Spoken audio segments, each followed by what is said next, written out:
Like, I am so embarrassed for her. Sorry that I'm not smart or honest. I want to have fun. 8 a.m., baby. Rise and shine. Time to get murdered. Hey, Amelia. Listen, I'm a slow reader, okay? Last year, I started reading the Divergent series for the first time ever. I have so many thoughts, actually. So I did not read these books in their heyday when they originally came out. I don't really know why. Listen, I'm gonna say something, and this might be my most controversial take. I was, like, listening to 2010s throwbacks and, like, reading the Divergent books, and I was like, my God, I wish I was a millennial. To be in your late teens, early 20s, in, like, the early 2010s, when you were, like, in the prime of, like, Divergent and Hunger Games, and you got to go to the club and listen to Recession Pop. Oh! I'm so jealous. So anyway, like, I sort of knew the vibes. I watched the first Divergent movie religiously in 2020. So I knew the plot of the first movie and therefore the first book, but I had never read past that. And then recently I tried to watch the second movie and got like 10 minutes in. It was not for me. Like, it was just a little boring. Book 1.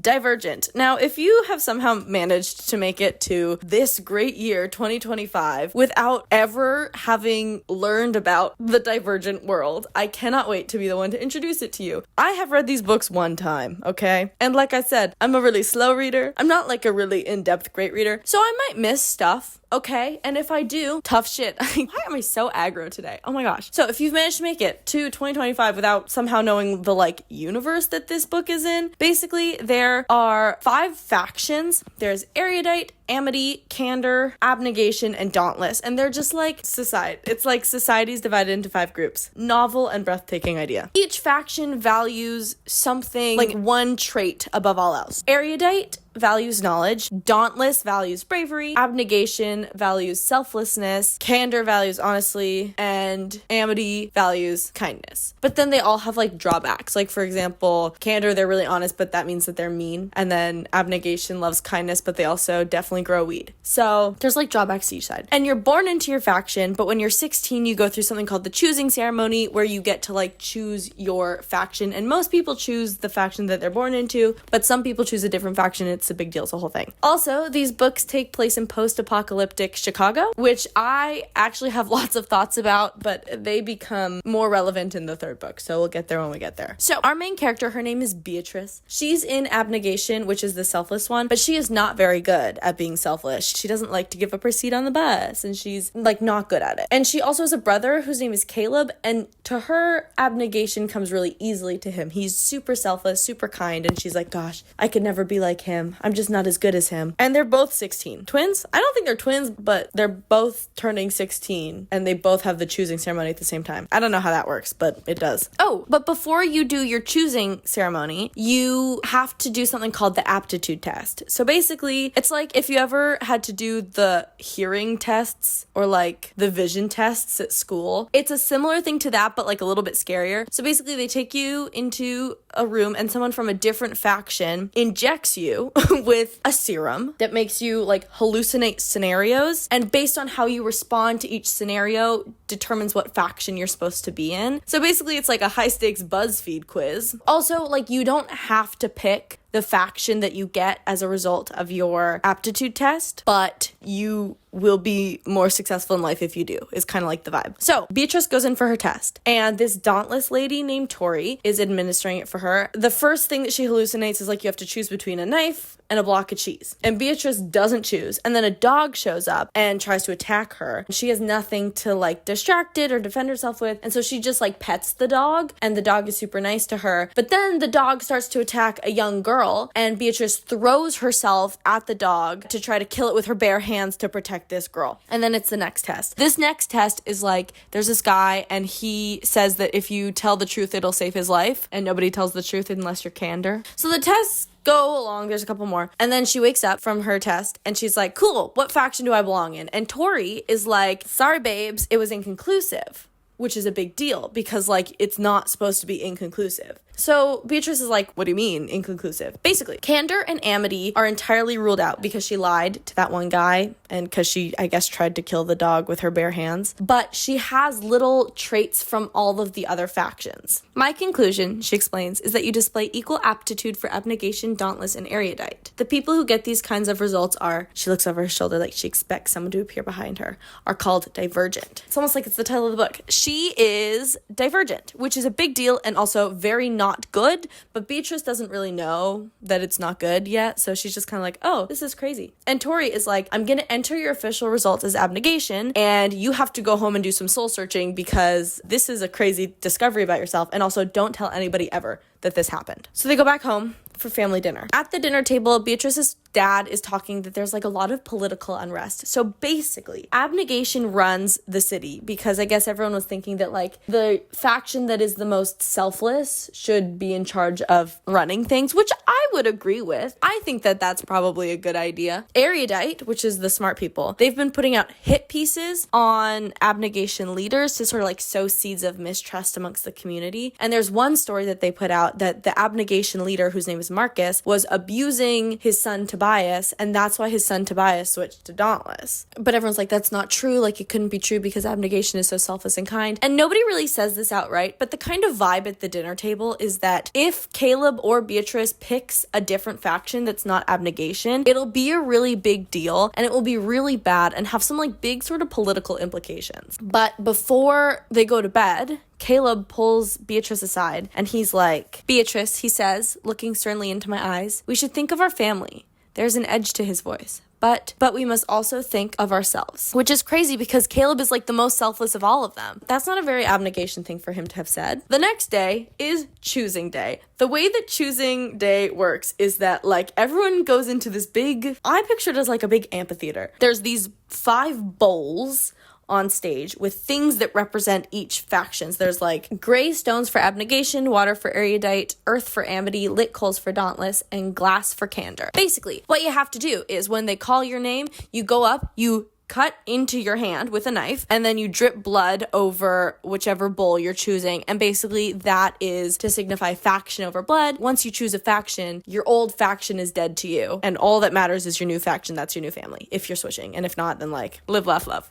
Have a good time. They also go in reverse alphabetical order. So Caleb goes first and then Beatrice, because that's how the alphabet works. Caleb goes up there and he chooses erudite, which is, might I remind you, crazy because erudite and abnegation are the two that hate each other the most. So the fact that Caleb, who's like supposedly the absolute pinnacle of abnegation, chose not abnegation, insane behavior is happening right now. And then it's Beatrice's turn and she cuts her hand open and she's holding it and she holds it over the abnegation stones and she's like gonna do it. And then at the last second she switches it so that it's over the dauntless bowl and she pours her blood. She pours her blood on dauntless. Another really big stuff is happening in abnegation. It's a big deal that, especially, I don't think I mentioned this, Beatrice's dad is like a pretty high up member of the government. And the fact that Marcus, the leader of abnegation, his son transferred to dauntless, and then now Beatrice's dad, his 2 kids have transferred out of abnegation. Like this is really bad for abnegation. Truly it is. So from that point forward, she will pretty much never see her family again, which is a little sad. So now Beatrice has to go through dauntless initiation. Basically, each faction has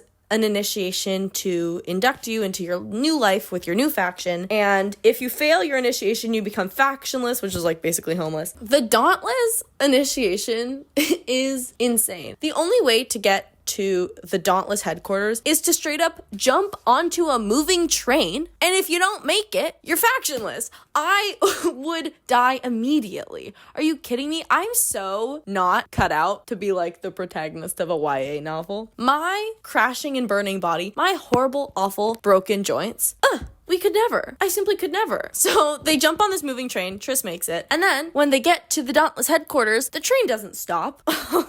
Why would the train stop? They have to jump off of a moving train. Supposing I could even get on the moving train, which, sorry, I remember running the mile in high school. That shit was pathetic. But setting all that aside, I could get on the moving train. I was running, even though I never run. I hate running. And then I get on the train. I'm thinking I'm all good. And then you have to jump off the train. My weak ass joints could never.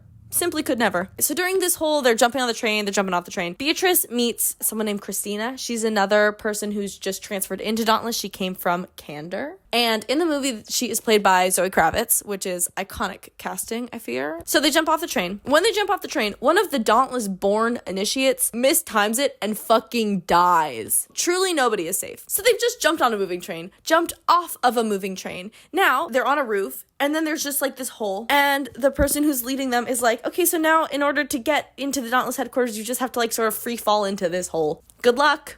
And everyone's like, hey, what? I don't want to do that. And then Triss is like, I'll go first. And so she is the first person to sort of, swan dive into this hole in a roof.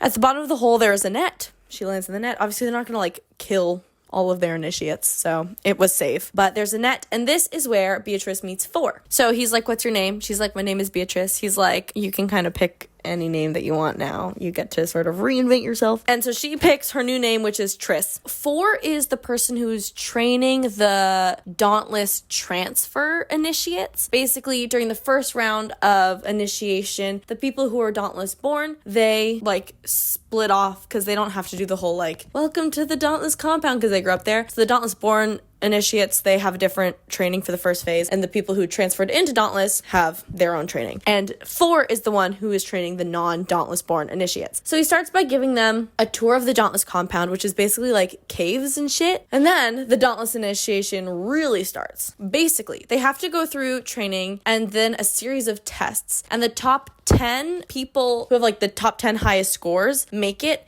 and everybody else is factionless. The Dauntless transfers, the people who were not born into Dauntless, are ranked with the people who were born in Dauntless, and the top 10 of everybody makes it. So like not like the top 10 of the people who are transferring in, no, the top 10 of every person who's training, who's in the Dauntless initiation. And I don't feel optimistic for our good bestie Triss because she is very unathletic. And so it doesn't feel like this is going to work out like the most well for her. But there's 3 books and they're all 500 pages. So I think she'll be fine. We believe that preparation eradicates cowardice, which we define as the failure to act in the midst of fear, says Four. Therefore, each stage of initiation is intended to prepare you in a different way. The first stage is primarily physical, the second primarily emotional, the third stage is primarily mental. So 4 people are cut after the first stage, the 4 people who are ranked at the bottom, and then everyone else is cut after the third stage. So they start by learning how to shoot guns. There's this little shit. His name is Peter. He's straight up the worst. Four kind of puts him in his place. Peter yawns through his words.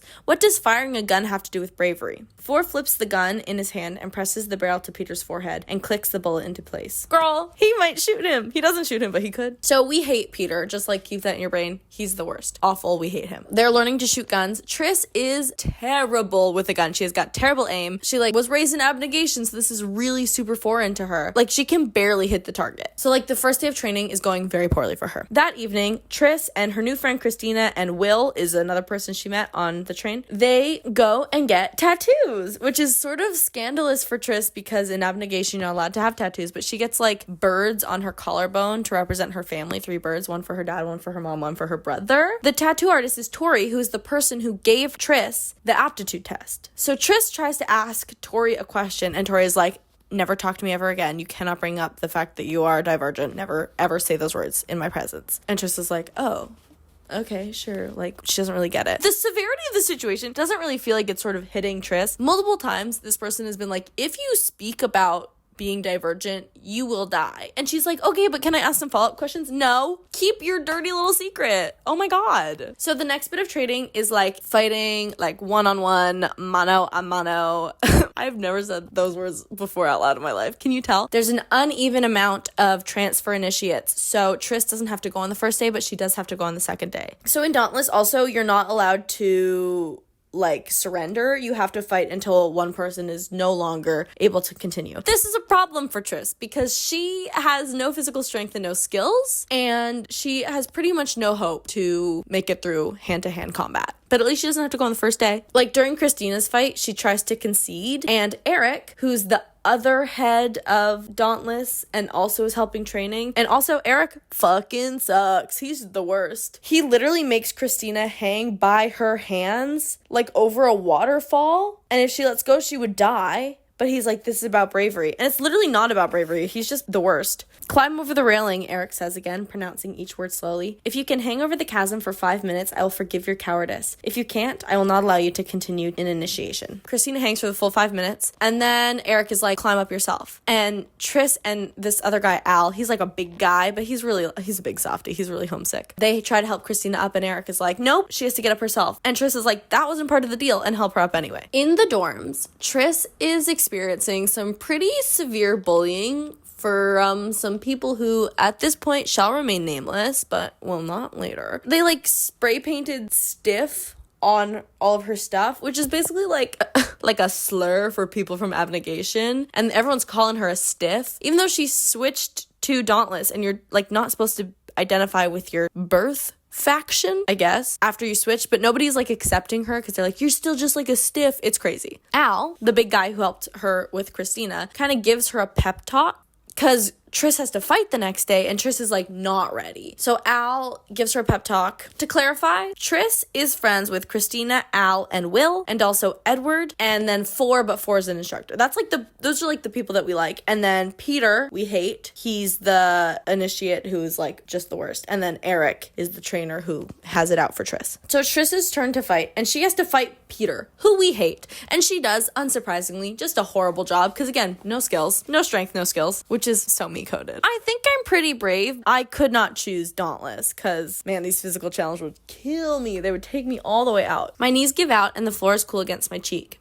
Something slams into my side and I scream for the first time. A high screech that belongs to someone else and not me. And it slams into my side again and I can't see anything at all. Not even whatever is right in front of my face. The light's out. Someone shouts, enough. And I think, too much and nothing at all. All of the initiates take a little field trip to the outskirts of the city to play Capture the Flag. We learn on the train ride out to the city, basically, Four was the top of his initiation class. And he could have chosen any job, but he chose to be the trainer. And Four pulls Tris aside and kind of gives her some advice about how to make it through initiation. You know, if you could just learn to attack first, you might do better. You're fast. If you can get a few good hits in before they know what's going on, you could win. They play Capture the Flag. Basically, Capture the Flag is a Dauntless tradition. Every initiation class do it. They divide into 2 teams. The team captains are Eric and Four, and both teams are made up of a mix of Dauntless born and transfer initiates. Four picks Tris for his team and Christina. Al is on Eric's team. We also meet, now I don't know how the fuck to say this name, Uriah? This kid Uriah is also on Tris's team, and he and Tris become friends a little bit later, but we don't really know that yet. They divide into teams, they go their separate ways, and on Tris's team, everyone is sort of like arguing about what's the best plan, whatever, and Tris decides the best way to win is to get to higher ground so that she can see where the other team is hiding their flag. So Tris kind of sneaks away to the Ferris wheel and she's going to try to climb it to get to higher ground. Four follows her and they're climbing together. However, Four is like super afraid of heights. They end up seeing where the other team has hidden their flag. And as they climb down, Tris kind of slips and is straight up just hanging there on this Ferris wheel. And Four has to move the entire Ferris wheel to get her down. It's very scary. I would not have had a good time. Team Tris and Four wins. Now that Tris has like all these friends, and then also Uriah and Marlene, who are 2 of the Dauntless Borns that were on her Capture the Flag team, Tris is starting to really enjoy being in Dauntless. She's like very freeing. She's having a great time, but she still has to get through initiation. And right now she's pretty much bottom of the barrel, which means she is really at risk of getting cut. There is 1 day left of the first stage of training. Remember, the bottom 4 get cut. And it's Knives Day, so they're training on throwing knives, and Al can't seem to hit his target. So Eric makes him walk into the area that they're throwing knives to pick up his knife. Even though people are still actively throwing knives, Al is like, no, like, I'm not trying to get stabbed. I'm not going to do that. And Eric is like, that's cowardice. So he makes Al stand in front of the target, and he has Four throw knives at him. And Tris is like, stop, don't do it. And that makes Eric really angry, so he tells Tris to take Al's place. And Tris is like, okay, sure. So she stands up for this target, and Four starts throwing knives at her. And 4 is like, if you flinch, Al is going to take your place. One of the knives kind of nicks her ear. Tris is really mad about that because she's like, you stabbed me, like you hurt me. And 4 is like, girl, I did that on purpose. Eric wouldn't have let you get away if I didn't hurt you a little bit. So I actually did you a favor. A couple days later, or maybe the next day, I don't know. It's visiting day. Oh, actually I do know. It's right before they announce who's getting cut, which is cruel. That's sick and twisted. It's visiting day. Your family gets to visit you on visiting day. It's halfway through initiation and it's sort of like, see how you're adjusting, which seems kind of counterintuitive for the whole faction over blood thing, but whatever. So Triss's mom comes to visit her. What about Caleb, I say? Will you visit him later? I wish I could, she says, but Erudite have prohibited abnegation visitors from entering their compound. Tensions between our factions are higher than ever, she says. I wish it wasn't that way, but there's little I can do about it. Triss's mom starts talking about, like, the initiation and the training, and Triss is like, oh, hold up, how do you know all this? You're from abnegation. Turns out her mom was straight up fully dauntless before she switched into abnegation. Also, her mom definitely knows that Triss is divergent. She goes, now this is very important, Beatrice. What were your aptitude test results? And Triss tells her, she's like, they were inconclusive. I don't know. And her mom goes, I thought as much. She sighs. Many children who are raised abnegation receive that kind of a result. We don't know why, but you have to be very careful during the next stage of initiation, Beatrice. Stay in the middle of the pack no matter what you do. Don't draw attention to yourself. And then her mom is like, I need you to do something for me. I can't go visit your brother, but you can when initiation is over. So I want you to go find him and tell him to research the simulation serums. Can you do that for me? And Triss is like, sure. Like, I don't really know what's going on here, but sure, I can try. After visiting day is over, Triss goes back to the dorms and she finds Al there. And he did not want to visit his parents because, fun fact about our good buddy Al, he's having a really terrible time. He's feeling very homesick. He's feeling very depressed. And he didn't want to, like, see his parents and have to tell them that, like, he's having a hard time. So Triss is kind of, like, chatting with him and trying to cheer him up. And then he puts his arm, like, over her shoulder and she's like, no thank you. No thank you. The rankings are out. And they are as follows. Number 1, Edward. Number 2, Peter. Number 3, Will. Then Christina. Then Molly. Triss comes in number 6. Then Drew, Al, and this woman named Mira. So they only learned the transfer ranking. So they won't technically know who's being cut until tomorrow. But it's really not looking good for Al. He might be going home. And by home, I mean becoming homeless. But on the bright side, Triss is 6, which is like super middle of the road, and probably she won't be cut. Like, she's still kind of in danger, but if one Dauntless Born initiate really fumbles, like really does a bad job, she's gonna be fine. That night, Peter and his pal Drew stab Edward's eye out. They fully stab him. And so Edward and his girlfriend Mira end up quitting because they're like, this seems like too much for me. So now they're both factionless, but that means less people need to get cut. So Al lives to see another day of training. One night, Triss gets invited to do like ziplining with some Dauntless Born initiates with Uriah and his brother Zeke and some other friends. Let's get one thing freaking straight, okay? If I was in this book, I would be Amity. Point blank period. I would not be Divergent. I would not be anything. I would be Amity because, and let me tell you why, they're hanging out, singing, and tending to the gardens, and like, they're 100% high all the time. Like, we get to it in some of the later books, but like, they're just high and singing and dancing and tending to the gardens and being kind to each other. And that sounds like a great time. Sorry that I'm not selfless.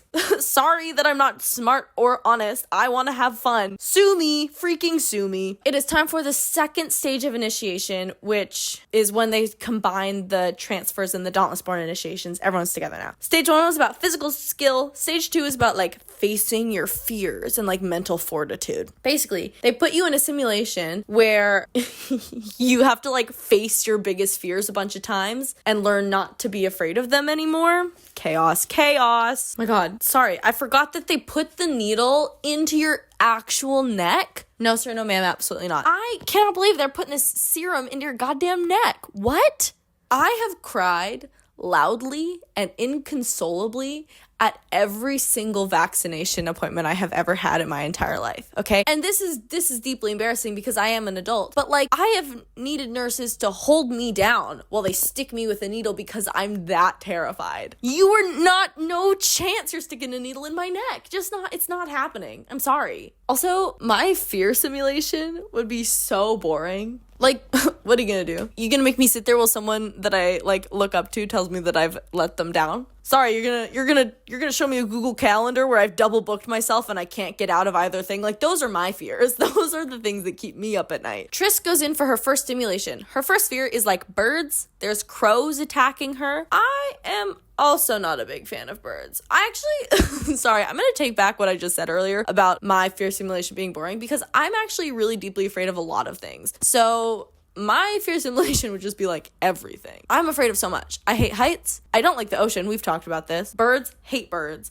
I was walking by the subway one time and there was a flock of pigeons. And I thought I was going to get dive bombed. I was terrified. I've truly never felt deeper fear in my life than looking at this big, like, pigeons flying everywhere. And I thought I was going to die. So just another reason why, like, not cut out for the dauntless business. It's just not for me. Tris is getting attacked by birds in her fear simulation. And she, like, decides that she's just going to lay down and die. Like, she's like, well, this is it for me, I guess. She wakes up. Like, that's all it takes to sort of be done with your simulation. Flora is like, how long do you think that took you? And she's like, I don't know, 20 minutes. And he's like, well, actually, you got out in 3 minutes, which is pretty much unheard of. You got out 3 times faster than the other initiates. Whatever you're doing, you're not a failure. Also, later on, there is some drama in abnegation that kind of makes its way to Dauntless. Peter is holding a piece of paper and it says, the mass exodus of children of abnegation leaders cannot be ignored or attributed to coincidence. The recent transfers of Beatrice and Caleb Pryor, the children of Andrew Pryor, calls into question the soundness of abnegation's values and teaching. Why else would children of such an important man decide that the lifestyle he has set out for them was not an admirable one? Now there's some rumors flying about like how maybe Tris's dad has been abusing them, which is not true. And Tris has like a little small sort of meltdown because the article was kind of calling for a change in leadership and they want Erudite to be the governing faction now. And Tris is like, were you even listening? Your stupid X faction isn't just insulting abnegation anymore. They're calling for an overthrow of the entire government. And Will is like,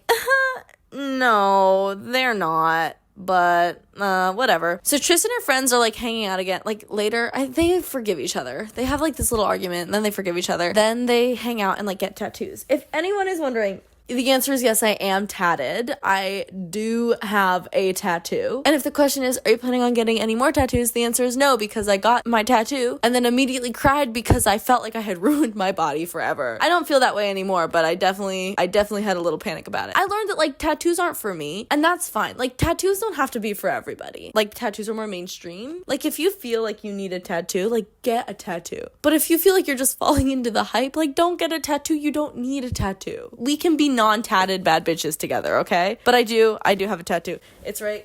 Oh my god. It hurts so bad too. Can you see it? Or is it too small to even see? It hurt really bad. And then now everyone is making fun of me because it's so little and it had no right to hurt that bad. The people in my life are tattooed people. Like my sister has like a bunch of tattoos. And so it's a little bit embarrassing to be like, yeah, this tattoo hurt, but it did, okay? It did, and I cried afterwards. Sorry, tangent. Live, laugh, love, tangent. So Tris is hanging out with her friends. She runs into 4 and he is drunk. Ugh. Ooh, actually this skews me out so bad. Ugh. I asked you to hang out with us, but you're not supposed to see me this way. What way, I ask, drunk? Yeah. Well, no, his voice softens. Real, I guess. I'll pretend I didn't. Nice of you. He puts his lips next to my ear and says, you look good, Tris. No. I hate that. That's like, let's talk about it. Not loving the energy of that because like, hello, power imbalances. Oh my God. First of all, like, she is 16, he's, I think, like, 18 or 19, which is not ideal. 2 years is not a big difference, but between 16 and 18, a lot of stuff happens in your brain and in your heart and in your soul. And also, age notwithstanding, he's literally her teacher and is able to control whether or not she is allowed to stay in the faction. Anyway, it's time for another simulation. In this one, Tris gets trapped in this like tank that's slowly filling up with water, and she kind of like lucid dreams herself out of this one. She's like, wait a second, this isn't real. And she just like breaks the glass. 4 is like, how did you do that? And she's like, I don't know what you're talking about. And he's like, you manipulated the simulation, so that means you're divergent. He says, I'll delete the footage, but unless you want to wind up dead at the bottom of the chasm, you'll figure out a way to hide it during simulations. Because the people who are divergent in Dauntless, they die. Tris runs to the tattoo parlor, the area where they're getting tattoos, to talk to Tori,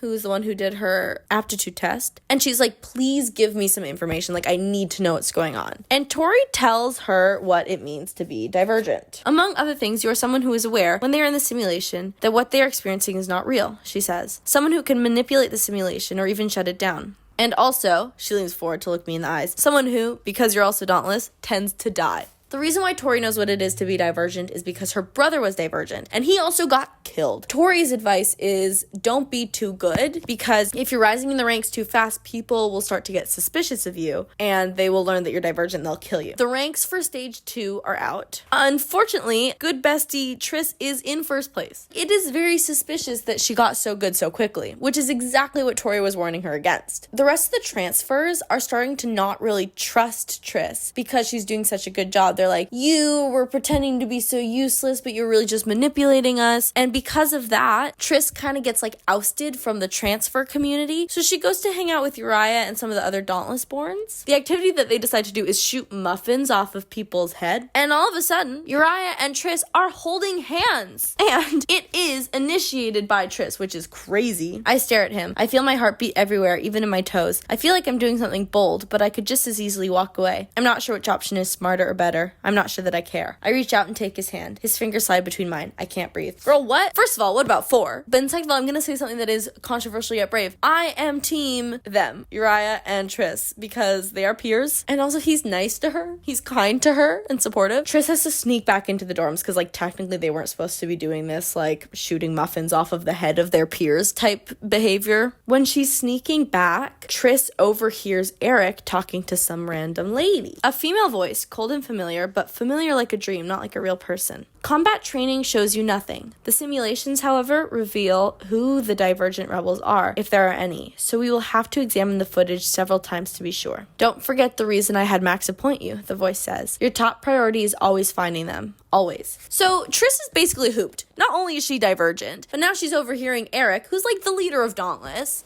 or like the leader of training. I'm actually unclear as to what Eric's job is. Anyway, Eric is like trying to find divergent people. And she is divergent, so things are not great for her. And also remember, she rose through the ranks really quickly. Not good at all. Triss really can't catch a break because later that night, Peter and his goons like attack her and assault her. It's deeply upsetting, deeply, deeply disturbing. They grope her and like beat her up and hold her over the chasm like they're gonna kill her. Like a violent assault. And then 4 walks by and like beats them all up and saves her. And plot twist, Al, our friend, the one who put his arm around Triss, was part of this violent attack. So after 4 kind of scares this group of people away and beats them up, he takes Triss back to his apartment. And they're like flirting a little bit. And then 4 says, oh my god, he's being so mysterious and emo. And I'm like kind of over it because I don't like him. I mean, he's fine, but like I'm just not a fan. I laugh shakily. You're a little scary, 4.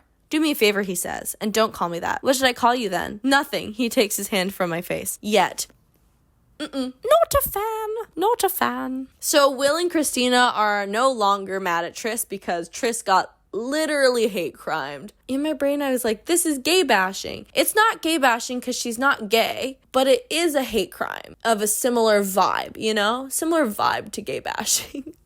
It's not funny. It's not funny at all. But because Triss got brutally assaulted, Will and Christina are no longer mad at her, which is a win. All the transfers have to take a field trip to the Fear Landscape Room. It says on page 295, if you're reading along at home, we get closer and closer to the glass ceiling, and for the first time in days, I see the sun. Are you kidding me? Yet another reason why I could never be in Dauntless. I need a window for like straight up survival purposes because I am a seasonal depression haver. I need sunlight to photosynthesize and to survive. So living underground and not seeing the sun for days at a time, my heart goes out to you, bad bitches. I simply couldn't. So 4 is like, through your simulations, we've stored data about your worst fears. The fear landscape assesses that data and presents you with a series of virtual obstacles. Some of the obstacles will be fears you previously faced in your simulations. Some may be new fears. The difference is that you are aware in the fear landscape that it is a simulation. So you will have all your wits about you as you go through it. That's the 3rd stage of Dauntless initiation. And to practice, next week, they're going to go through like one of the instructor's fear landscapes just to like see what it's like. It's basically the Dauntless final exam. Back at the dorms, Al tries to talk to Tris. And if you recall, he just, not gay bashed. It's not gay bashing. He just assaulted her. And now he's trying to like ask for some forgiveness. And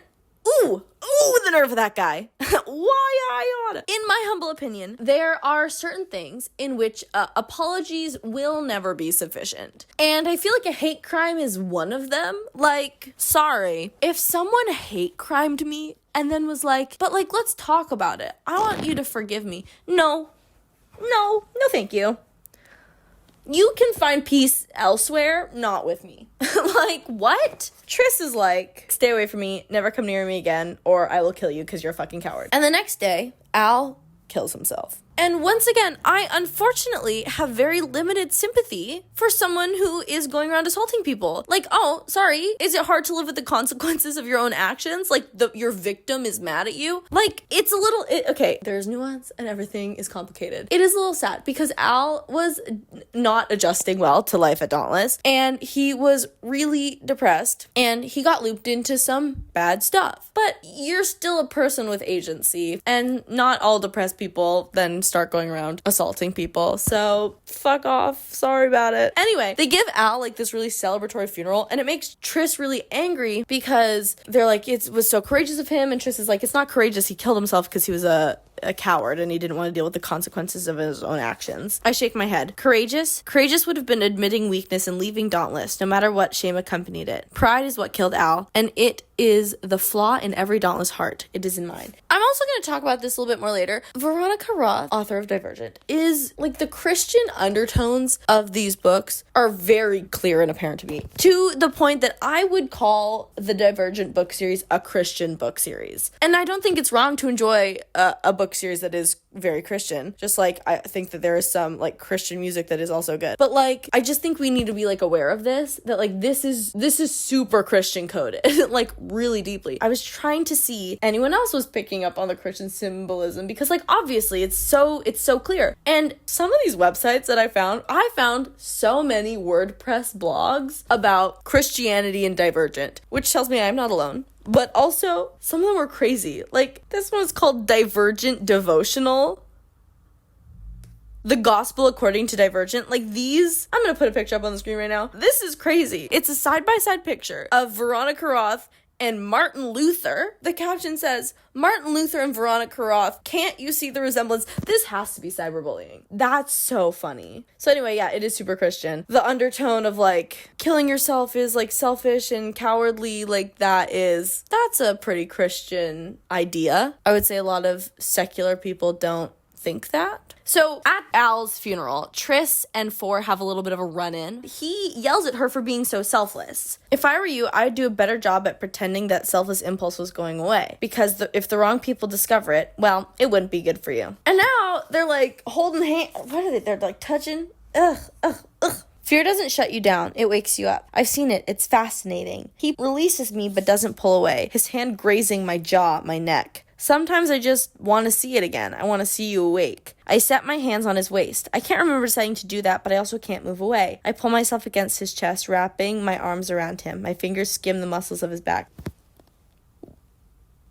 This energy is very confusing for me. He says, we just have to let guilt remind us to do better next time. And that is basically him telling Tris that he grew up in abnegation, because guilt is like pretty much an only abnegation felt emotion. I frown and pull back. That is a lesson that members of abnegation learn. Guilt is a tool rather than a weapon against itself. It is a line straight from one of my father's lectures at our weekly meeting. Yeah, abnegations are Christians because they're like guilt and sin and being selfless, which is cool. Like being selfless is cool. And if you're a Christian, that's great. Later on, or the next day, or maybe, I don't know. Time has no meaning. Everything is dust. I think what I'm mostly learning about myself doing these videos is that like I have such a hard time like tracking time through books. I just don't know how it works. But anyway, some indiscernible amount of time later, Four invites Tris into his fear landscape. The first fear is heights. They have to jump off of something, like a high bridge. The next fear is a room that is slowly closing in on him. And Four is freaking all the way out. And Tris is so calm, even though this room is closing in on them. I would not be calm. But I guess she knows that it's fake, so whatever. But they're also like fully flirting, which it is unhinged behavior to be flirting under these circumstances. And then the next fear is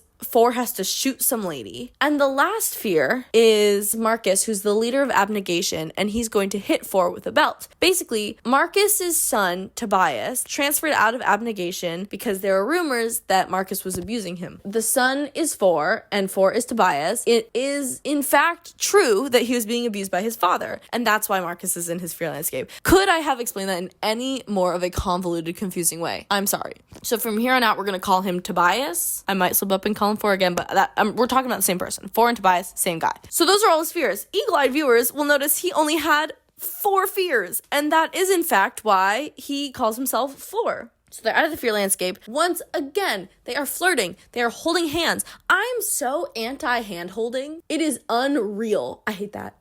Don't ever hold my hand. Don't ever try to hold my hand. I hate it. I think it's awkward. Hand holding feels so much more intimate than like other stuff. Like, sure, I'll kiss someone, but don't try to hold my hand. That feels so personal. Anyway, Tobias tells Tris that his aptitude test result was actually for abnegation, but he chose Dauntless so that he never had to see his abuser, father, ever again. Super fair. So this conversation is like a little confusing because they're jumping around from thing to thing, but basically, Tobias tells Tris that he likes her, and she's like, you're older than me. It's a little weird. And he's kind of like, yes, that whopping 2-year gap really is insurmountable, isn't it? It's like dating a professor or like your boss, and also you're 16. Like, yes, that I would call that insurmountable, and you shouldn't surmount it. I feel like it should be insurmountable. Anyway, they kiss.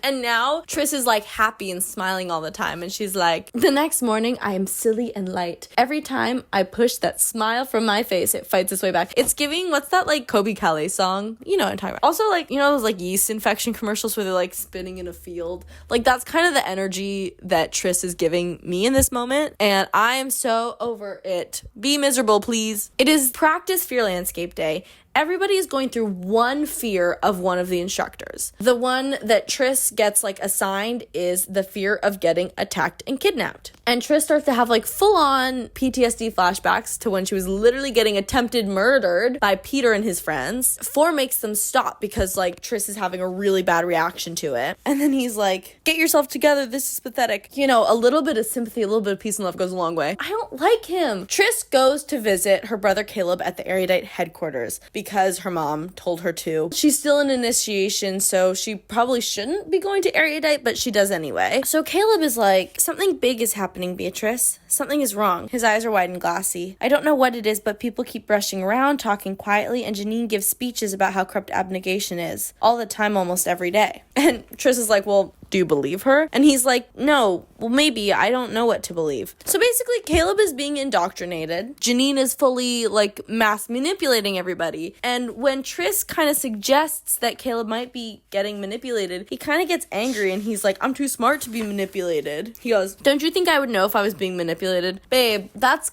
kind of the whole point of manipulation, actually, is that you don't know. There's some Erudite guards, and they take Tris to Janine, who's the head of Erudite. Crazy. Remember when Eric was talking to that random lady and Tris overheard? Basically, turns out the random lady was Janine, and Tris recognizes her voice. So Janine tells Tris that her and Tobias were the only 2 people to ever get abnegation on their aptitude test and then switch into Dauntless. Because of that, Janine is kind of suspicious of Tris, and she definitely thinks that there's something going on in abnegation, but she also is like kind of thinking that Tris might be divergent. Because also, Janine can see that there was a problem on Tris's aptitude test and that it was inconclusive, and she's like, I think you might be divergent. Tris is kind of like, she's in survival mode. She's trying to get out of this situation, and she does my all-time favorite thing, which is survival improv. It is yes-anding the shit out of a life or death situation. I live for it. I love it. Janine is like, do you believe the stuff that we're publishing about abnegation? And Tris is like, yes, my father was abusive and I believe you. Tris gets driven back to the Dauntless compound by some Erudite soldiers, I guess. And Eric meets her and he is well and truly livid. He is so angry that she snuck out. And he's like, what were you thinking? Tobias comes in and is also an improv king. And he's like, well, Tris tried to kiss me and I rejected her and now she's embarrassed. And Eric is like, is this true? And Tobias is like, so clearly she's just like, like a silly, stupid girl who can't be responsible for her actions because she's just so emotional and crazy. This part makes me cringe so hard. It's it's visceral. Like, I feel it in my soul. I hate it. Tris is like, why do you care anyway? You can either be a cruel instructor or a concerned boyfriend. You can't play both parts at the same time. Ooh, girl boss, correct me if I'm wrong, but they have hung out one time, one-on-one. Ugh. That is not your boyfriend. Ooh, that's not your boyfriend. Ugh, I hate it. And then later on in the conversation, Tobias is like, oh my God, I actually can't do this. I actually cannot do this. Ugh. Okay. He says, kissing me briefly. He pulls back and smiles. Did I hear you call me your boyfriend, Tris? Ugh. Don't even look at me right now. I can't do it. I can't do this. That is so cringe. But I know that in 2011, these girlies were losing their minds. So that evening, Tris and Christina get to have like some bestie girl time, and Christina tells Tris that Will kissed her and that they like kind of like each other. So they're kind of like a thing now. So here's the thing, is that Christina is originally from Candor and then she switched to Dauntless, and she tells Tris that Candor has this truth serum. It basically forces you to tell the truth. Let me chat some shit real quick. I am so over this book. Because the big problem that I have with this series is that there's serums for everything. You need to know if someone's lying? Well, there's a truth serum. You need to erase someone's memory? Well, there's a memory loss serum. But then there's other serums that make you immune to serums. And some people can just choose not to be affected by serums. What? It doesn't make any sense. It's lazy and I hate it. Also, there's like a death serum that it will kill you. Babe, that's just poison. Sorry, we actually have that in the real world and it's called poison. It gets so much worse in the later books. The third book, I'm jumping ahead a little bit. This book is so bad, makes me so angry. But the third book, Allegiant, is where we get a lot of like serums and then people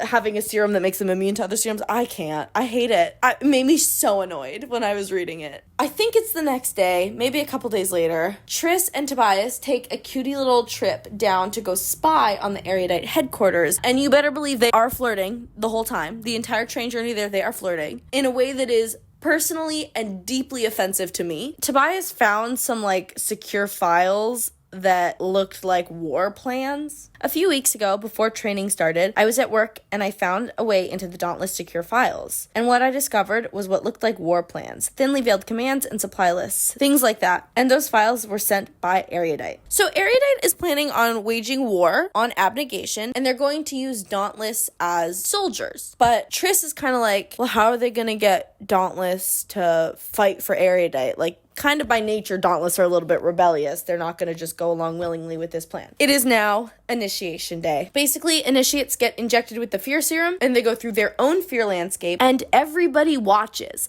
Like, the entire Dauntless compound can watch you go through your fear landscape. They can't see what you're seeing, but they see your reaction to the fears. So it's Tris's turn. The serum gets injected into her neck, which is disgusting and horrifying and awful. And remember, Tris's goal is to not be too fast so she doesn't arise suspicion, but she has to be fast enough so she doesn't get cut from Dauntless. Her and Four have been like practicing, so we know most of Tris's fears already. The first one is the birds. She gets like pecked to death by birds, but she gets over her fear by shooting at them, just like pew pew into a cloud of birds. I mean, whatever works. So cool. Then it's the tank that fills with water. She breaks the glass. She escapes. It takes a couple tries though, which is positive, remember, because she's trying not to be too fast. The next one is the ocean. We've already talked about this. I am afraid of the ocean, and I think this makes me a little bit unique, I'm afraid of the shallow part. Once I'm deep enough so that my feet aren't touching anything, I'm fine. I'll have a grand old time swimming in the ocean, but it's the like getting in and having to touch shit ass and seaweed with my feet that I'm not too terribly fond of. So Tris is in like a raging ocean. She saves herself by climbing onto a rock. Her next fear, this is a new one. Peter is burning Tris alive. That's scary. And the way that Tris gets through this fear is by like manifesting rain, and then the fire goes out. The next fear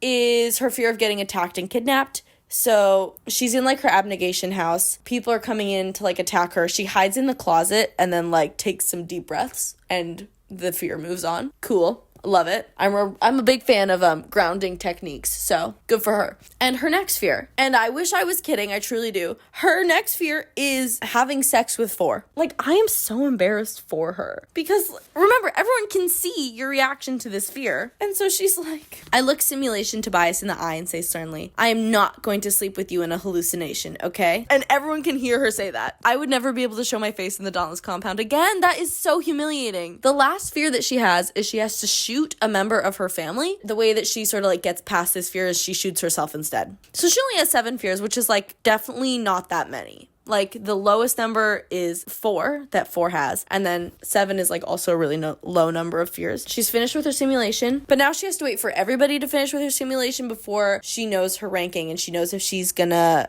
get to become Dauntless or if she gets to become factionless. But before she can go party it up, they have another fucking serum to put in her goddamn neck. It has, like, a tracking device in it. They're like, just in case you go missing, we can find you. So they're injecting this tracking serum into everybody's necks as soon as they finish with the fear landscape. Triss goes to hang out with Tobias in his little apartment. But now she's stressed out because in the simulation he tried to have sex with her, and now she's like, well, he's going to try to have sex with me in real life. It gives the same energy of like when someone does something to you in a dream and you're mad at them in real life. And I'm chatting a lot of shit, but this is who I am to my core. So honestly, I see her, I feel her, and I understand her on a spiritual level. So then basically while they're there, Tobias has to convince Triss that he's not just interested in her to have sex with her. Every time they speak, it's like bouncing from subject to subject. I'm sorry. It's just the way that this book is written. So they get on the topic of like the tattoos that they have. Triss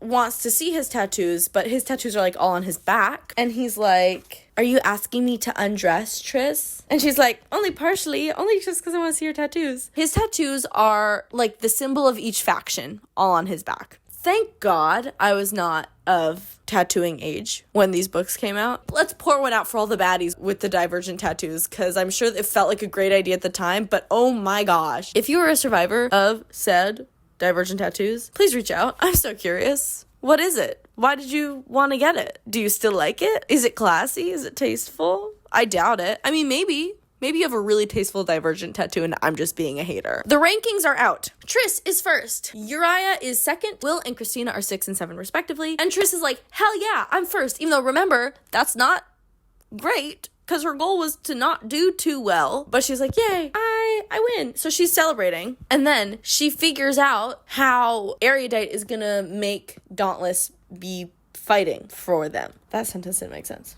A moment later, Tobias' thumb brushes over the injection site in my neck, and a few things come together at once. I don't know how I didn't figure this out before. 1. Colored serum contains transmitters. 2. Transmitters connect the mind to a simulation program. 3. Erudite developed the serum. 4. Eric and Max are working with Erudite. Basically, the serum is going to make Dauntless fight for Erudite. And she needs to tell Tobias, but she doesn't.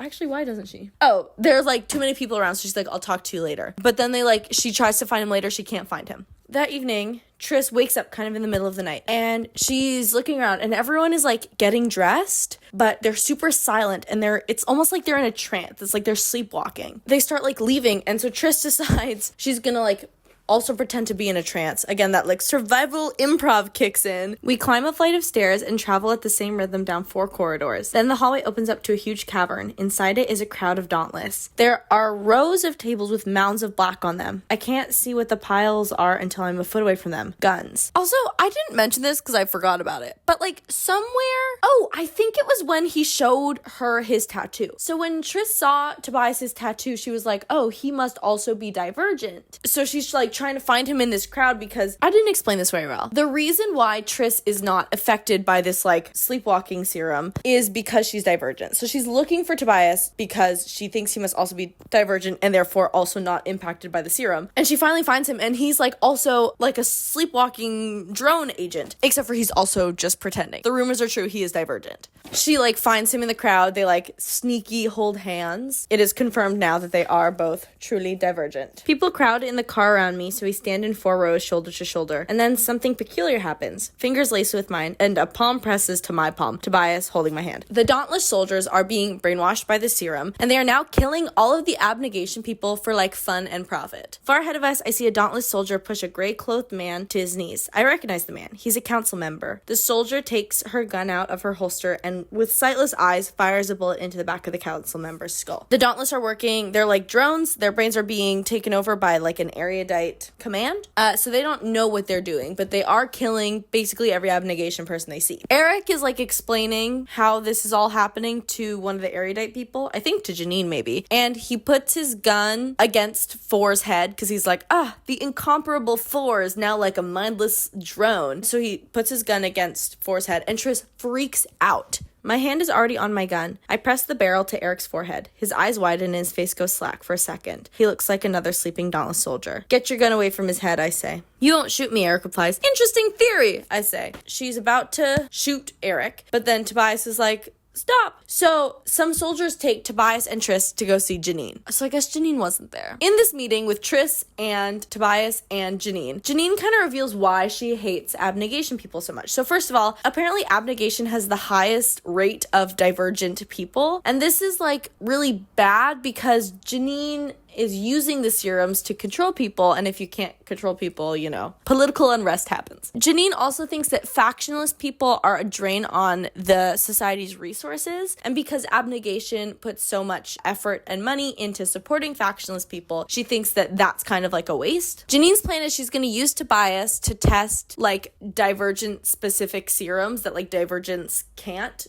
be immune to. I forgot about this. Triss fully got shot earlier. Like when she was doing her whole bit with Eric, she got shot. And so Janine is like, you're not useful to me because you're too injured to be of worth for scientific purposes. So I'm just gonna kill you. We're just gonna execute you. When he hears that, Tobias obviously gets a little bit angry, so he tries to choke Janine out, but she like injects him with her new divergent serum. The guard gets up and so does Tobias. He does not look like the sleepwalking dauntless soldiers. His eyes are alert. He looks around for a few seconds as if confused by what he sees. He doesn't know you, Janine says. This is like level 2 of the serums because the person who is under the influence of the serum is still alert and aware, but like they're like programmed to only carry out erudite stuff. He doesn't have to be told what to do. He will just act independently in erudite's best interest. Tobias is out working on some erudite stuff because he's under the serum. Janine takes Triss to execute her. Basically, their plan is they're going to put Triss in a tank of water and slowly fill it up until she drowns, just like in her fear simulation, which is sick and fucking twisted. That's terrifying. To use your greatest fear as a method to execute you, heinous and hateful, let me tell you that. The tank is slowly filling up with water. And then, guess who shows up to save Triss? Triss's mom. She is dressed like my mother, and she looks like my mother, but she's holding a gun and a determined look in her eye that is unfamiliar to me. I stumble beside her over broken glass and through water and out an open doorway. Triss and her mom are on the run. They leave the erudite compound, but while they're attempting to escape, Triss's mom gets shot and killed. Turns out Triss's mom is also divergent, I think. Yeah, she is also divergent. I was only safe because my mother was a dauntless leader. On choosing day, she told me to leave my faction and find a safer one. I chose abnegation. She pulled an extra bullet out of her pocket and stands up straighter. But I wanted you to make the choice on your own. So yeah, Triss's mom is divergent, and she gets shot and killed trying to save her daughter from erudite. So Triss has to go on her own. Her mom, before she gets killed, tells Triss to find this abnegation safe house where her dad and her brother and like a bunch of abnegation people are staying. She's like running through the streets trying to find this safe house. And there's these dauntless soldiers everywhere. She's being chased by one. And this guy's about to shoot her. So she shoots him first. Turns out the guy that she shot and killed was Will. Like her best friend's boyfriend and also a close personal friend. I'm sure this won't have like lasting psychological impacts on her that will come up later on in other books, right?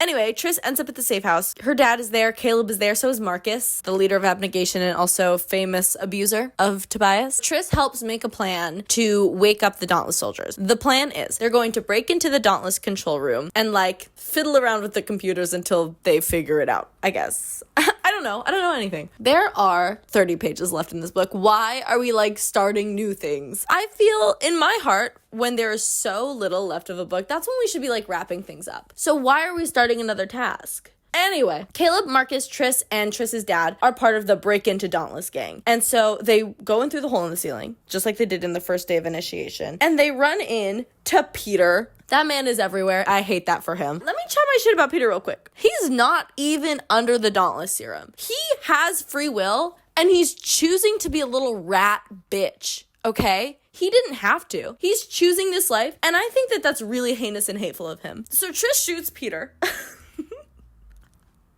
Triss shoots him. Iconic behavior. Love her. Love that for her. And he's bargaining. He's like, if you take me with you, I will show you where all the things that you need to know about are. And I guess they do that. Some stuff happens, and Triss's dad dies. So that's really sad. R.I.P.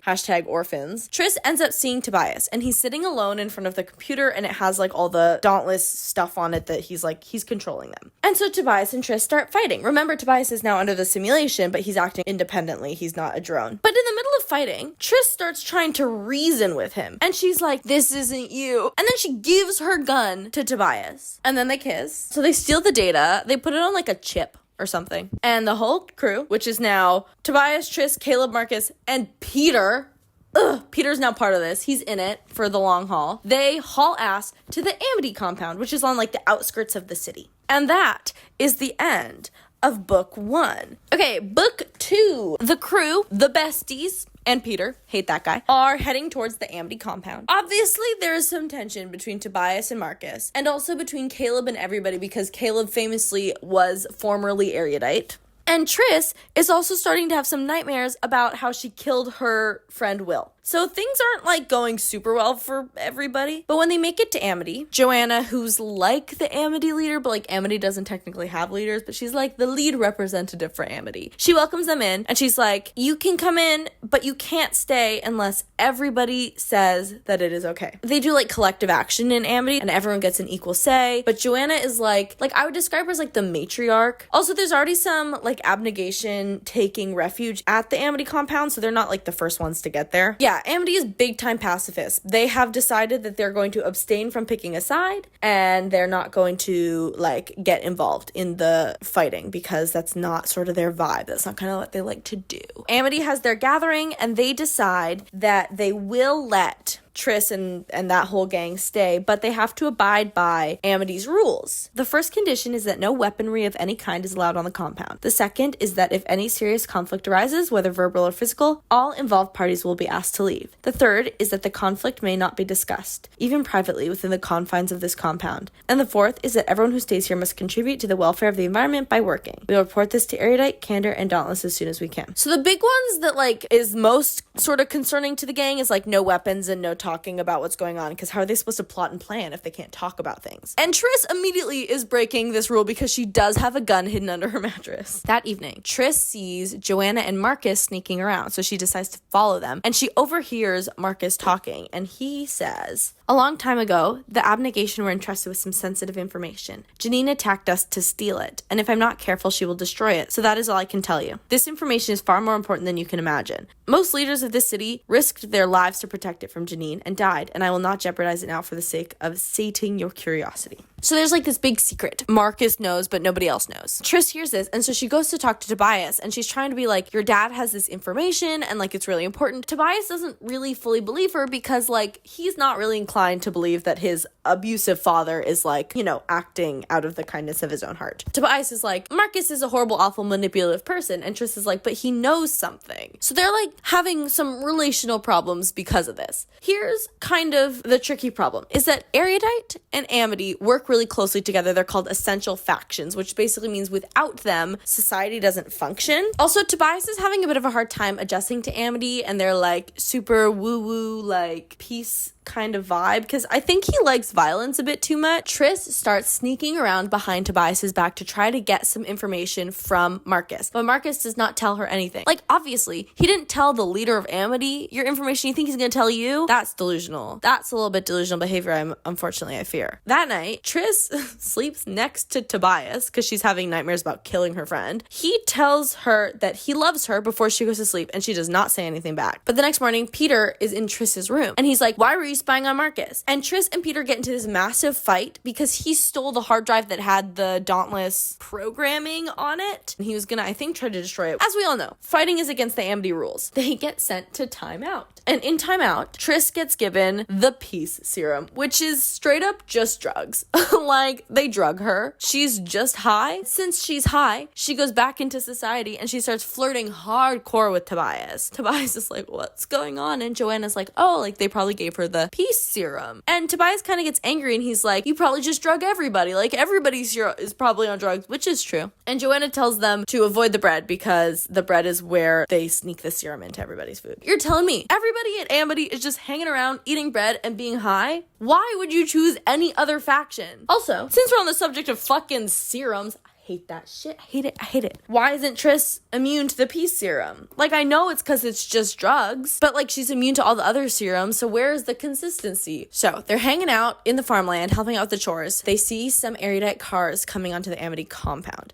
Triss decides to destroy the hard drive that has the Dauntless stuff on it so that erudite can't take it. And everybody has to pretend to be Amity to blend in and not get caught by erudite. And the hiding works for a second, except for goddamn Tobias can't, like, keep his hat on for one goddamn second. He gets a little hot-headed, and the erudite people figure out that they're Dauntless. Also because he has tattoos. So now they're fighting, and they're shooting things, which is certainly not cool with Amity. It very much goes against their rules. Triss needs to shoot somebody to save someone. Tobias, I think. She, like, freezes up and can't shoot the gun, which, you know, makes a lot of sense considering, first of all, she killed her friend, and second of all, she has been shot multiple times. It's understandable to me that there's some trauma there and that maybe she's not, like, feeling super jazzed about, like, shooting guns and killing people. But Tobias, no sympathy, is, like, mad at her for kind of leaving him out to dry in this battle. Can you have, like, an ounce of empathy for 2 seconds? I beg, I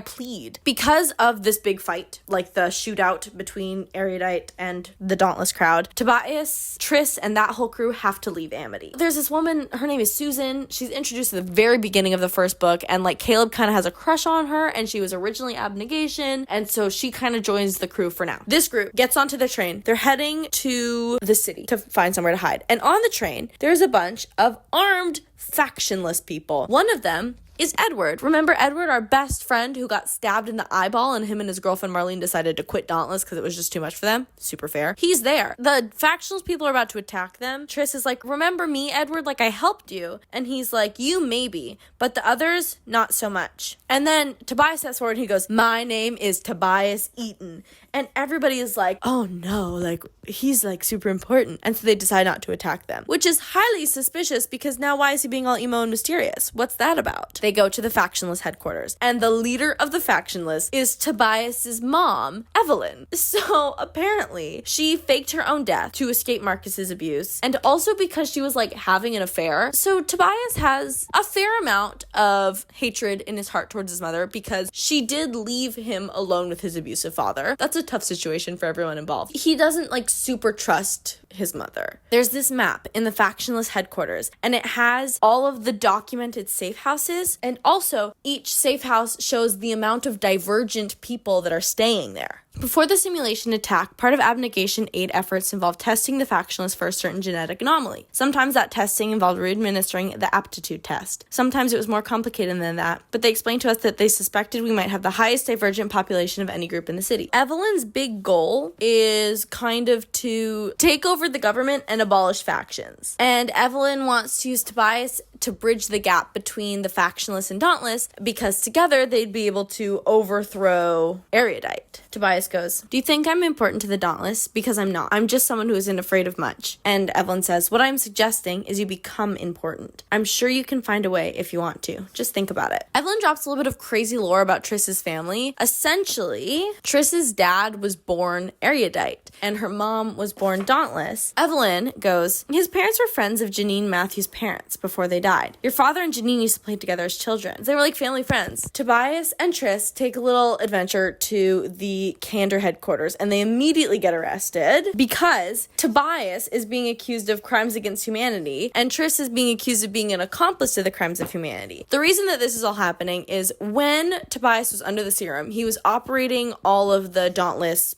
people. And because Triss was also there, I guess she was an accomplice. I'm pretty sure what's happening is that like Candor and Abnegation are standing against Erudite. Erudite and Dauntless are like trying to take over the government. And then Amity is trying to be Switzerland. They're like, I don't want to get involved. So a lot of the Dauntless, I guess they got like deprogrammed. I don't actually remember how that happened. All the Dauntless besties are hanging out in Candor. Uriah and Christina, and everyone is really happy to see Triss. Christina's there. Triss straight up lies to her, because remember, Triss did kill Christina's boyfriend. Christina's like, where's Will? And Triss is like, Will died in the attack. Triss says, I saw him on the monitors when I was in the control room. I'm sorry, Christina. First of all, Christina is Candor, so she, even though she changed to Dauntless, she still values honesty as like a really important thing, because that's how she grew up. And also, why would you lie? It's gonna come out. It might feel bad to have to say like, hey, yeah, I killed your boyfriend, but it's a little bit complicated. But I think it would be worse to be like, I wasn't involved in any way, and then it comes out later that you were. So maybe just like honesty is the best policy here. But Triss doesn't feel that way. She lies. Not only is the truth going to come out eventually, the truth is going to come out very soon, because both Triss and Tobias have to be put under the truth serum so they can go on trial in Candor. First, Tobias goes under, and some like real bombshell stuff comes out. Oh my god. Tobias goes, I was born for abnegation. I was planning on leaving Dauntless and becoming factionless, but then I met her, Triss, and I felt like maybe I could make something more of my decision. Then it's Triss's turn, and everything goes smoothly, and she doesn't like reveal anything, and at the very end, the question is, what is her biggest regret? Triss goes, I shot Will. While under the simulation, I killed him. He was going to kill me, but I killed him. He was my friend. Obviously, Christina is really mad because you killed her boyfriend and also then lied about it. Triss is so distraught about killing Will and that Christina is mad at her that like she thinks about killing herself, but then she doesn't. She goes back to like the dorms where she's staying. Tobias is there, and he's also for some reason mad at her for killing Will and not telling him. The lack of empathy from this man is astounding. He's got no skin in the game. He was not best friends with Will. He's just kind of here for a good time. So like, why are you mad? He's more mad that like she didn't tell him.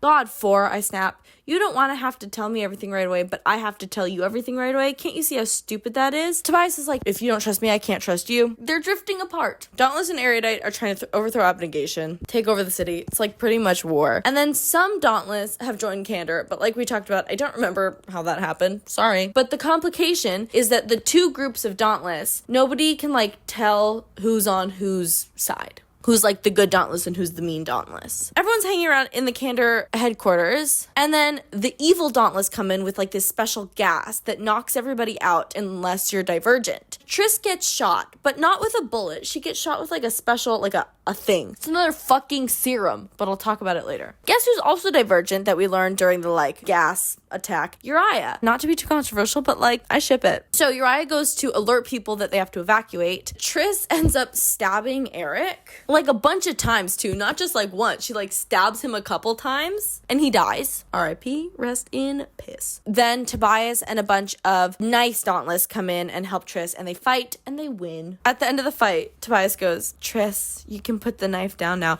And I know the girlies in 2012 were screaming, crying, throwing up over this. When the Erudite reached the lobby stairwell, one of them didn't go up to the second floor. Instead, she ran to one of the highest levels of the building. There, she evacuated a group of loyal Dauntless, including Tobias, to a fire escape the Dauntless traitors had not sealed off. The loyal Dauntless gathered in the lobby, split into 4 groups, and stormed the stairwell simultaneously, surrounding the Dauntless traitors who had clustered in the elevators. And the Erudite woman was Kara, and it was Will's sister, and that is very sweet. This serum that Triss just got shot with, let me speak on it. Everything is a serum. Ugh. All the people who got shot are now wired for multiple simulations, as many as Janine wants. But again, I'm pretty sure Triss is immune to the simulations. I don't know. I'm very confused. The leader of Candor is going to have a meeting with Janine. But instead of having the meeting with Janine, Janine sends a representative in her place. Triss, Tobias, and some Dauntless besties go to spy on this meeting. And in this meeting, the representative for Janine says, Candor does not provide us with protection, sustenance, or technological innovation. Therefore, you are expendable to us, and you do not have much time to win favor with your Dauntless guests. So you are completely vulnerable and completely useless. I recommend, therefore, that you do exactly as I say. The representative is a Dauntless guy. Dauntless people don't speak that way. Triss is like, Janine must be speaking through an earpiece. And the signal from the earpiece can only stretch a quarter of a mile, which means Janine is within a quarter-mile radius. Triss is gonna go find her. Triss finds Janine, and she is with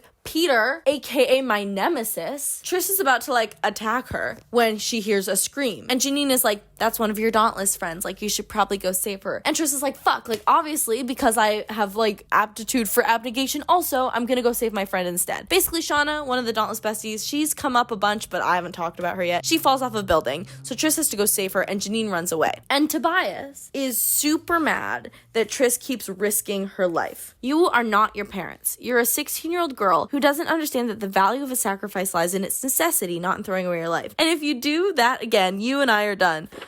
Be so for real right now. Just break up already, please. I will never not be team dump your man, because I'm not partial to men. Back at the Candor headquarters, Tori decides to hold a Dauntless team meeting. She puts forth to the group that they should nominate new leadership because, you know, Eric is dead and also a lot of stuff has happened since then. The law says we need more than one, and we need an odd number. If you've got suggestions, you should shout them out and we'll vote as needed. Someone nominates Tori, someone nominates Triss, someone nominates Tobias, and someone nominates this guy named Harrison. We don't know Harrison. Since they need an odd number, they're gonna have to vote, but Triss is like, don't worry about it.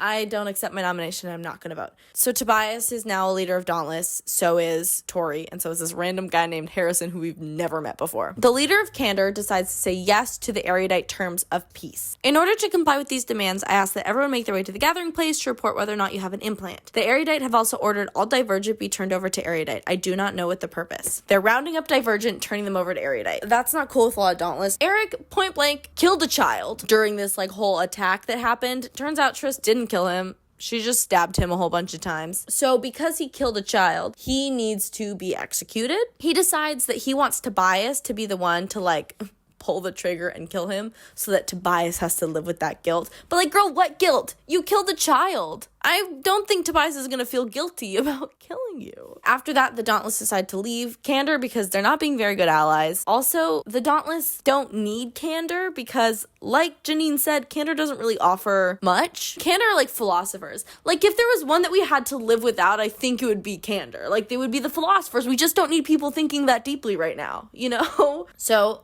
Dauntless leaves. They're going to meet with Evelyn and the factionalists about being allies. And Evelyn goes, we will of course agree to an alliance under certain conditions. Why, everyone's got conditions, my god. Evelyn says, a guaranteed and equal place in whatever government forms after erudite is destroyed, and full control over erudite data after the attack. Tobias is like, why would we agree to that? And Evelyn is like, well, you need manpower to take over the erudite headquarters, and you need an equal place in the government with us. So they agree, and now the factionless and Dauntless are full-on allies. 3 Dauntless who got shot with this serum during this previous attack are standing up on a ledge, and they're gonna jump off. And then one of them opens their mouth, and Janine's voice comes out, and she says, I have a message for the Divergent. Every 2 days until one of you delivers yourself to the erudite headquarters, this will happen again. And then they all step off the ledge and kill themselves.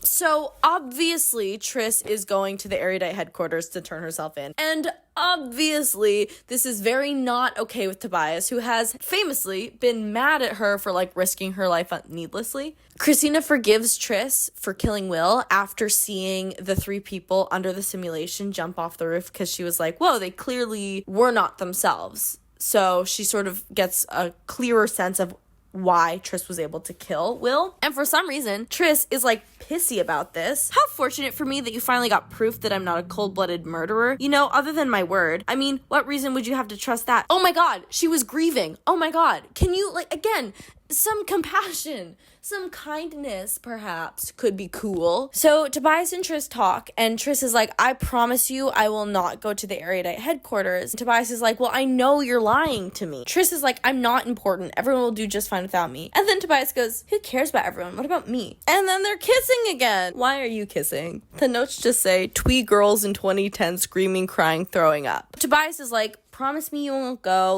Literally, this is the only thing I'm asking of you. Please don't go to erudite. And Triss is like, you got it, babe. I won't do it. But obviously, we all know she's lying. So, to make a long story short, Triss goes to erudite, obviously, and she gets taken captive, obviously. The plan that Janine has is she is going to do some, studies and scans of Triss's brain, and then she's going to execute her. Triss kind of, strikes a deal with Janine. She's like, I want to see my brain scan before you kill me, and Janine's like, sure. Somehow, Peter has become Janine's, right-hand guy, so he's kind of everywhere. He's just, hanging out in the erudite at headquarters. They're doing these brain scans of Triss, and this is what they find. The orbitofrontal cortex is the reward center of the brain. Those who exhibit reward-seeking behavior have a large orbitofrontal cortex. This means that Miss Pryor engages in very little reward-seeking behavior. It does not merely indicate something about her behavior, but about her desires. She's not reward-motivated, yet she's extremely good at directing her thoughts and actions towards her goals. This explains both her tendency towards harmful but selfless behavior and perhaps her ability to wriggle out of simulations. So basically, she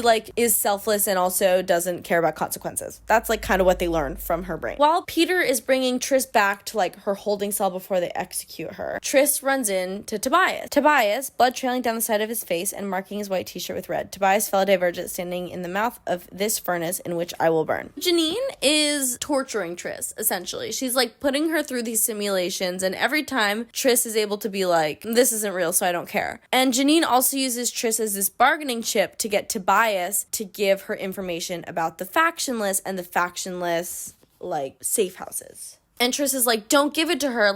I'm gonna die anyway. You shouldn't give her information about it. He actually doesn't give her any information. He just watches Triss get tortured. Apparently, Caleb is back in Erudite doing hater shit like the little rat that he is. Pick a struggle, honestly. You don't get to have both. Commit to the bit and be an evil Erudite guy, or become selfless and hang out with your family. You cannot do both. And you're pissing me off walking this line. So later, Peter is escorting Triss to the showers, and Tobias gets a gun from one of the mean Dauntless, and he and Triss go on a little bit of a run around Erudite. He says, I didn't come here on a suicide mission. I came here for 2 reasons. The first was to find Erudite's 2 central control rooms so that when we invade, we'll know what to destroy first and get rid of all the simulation data so she can't activate Dauntless transmitters. Triss's execution is set for 2 weeks from now. Tobias says that there's going to be a factionless / Dauntless raid of Erudite to save Triss and also destroy the Erudite computer systems. Oh, he did tell Janine where the safe houses were. I was right the first time. Basically, Tobias is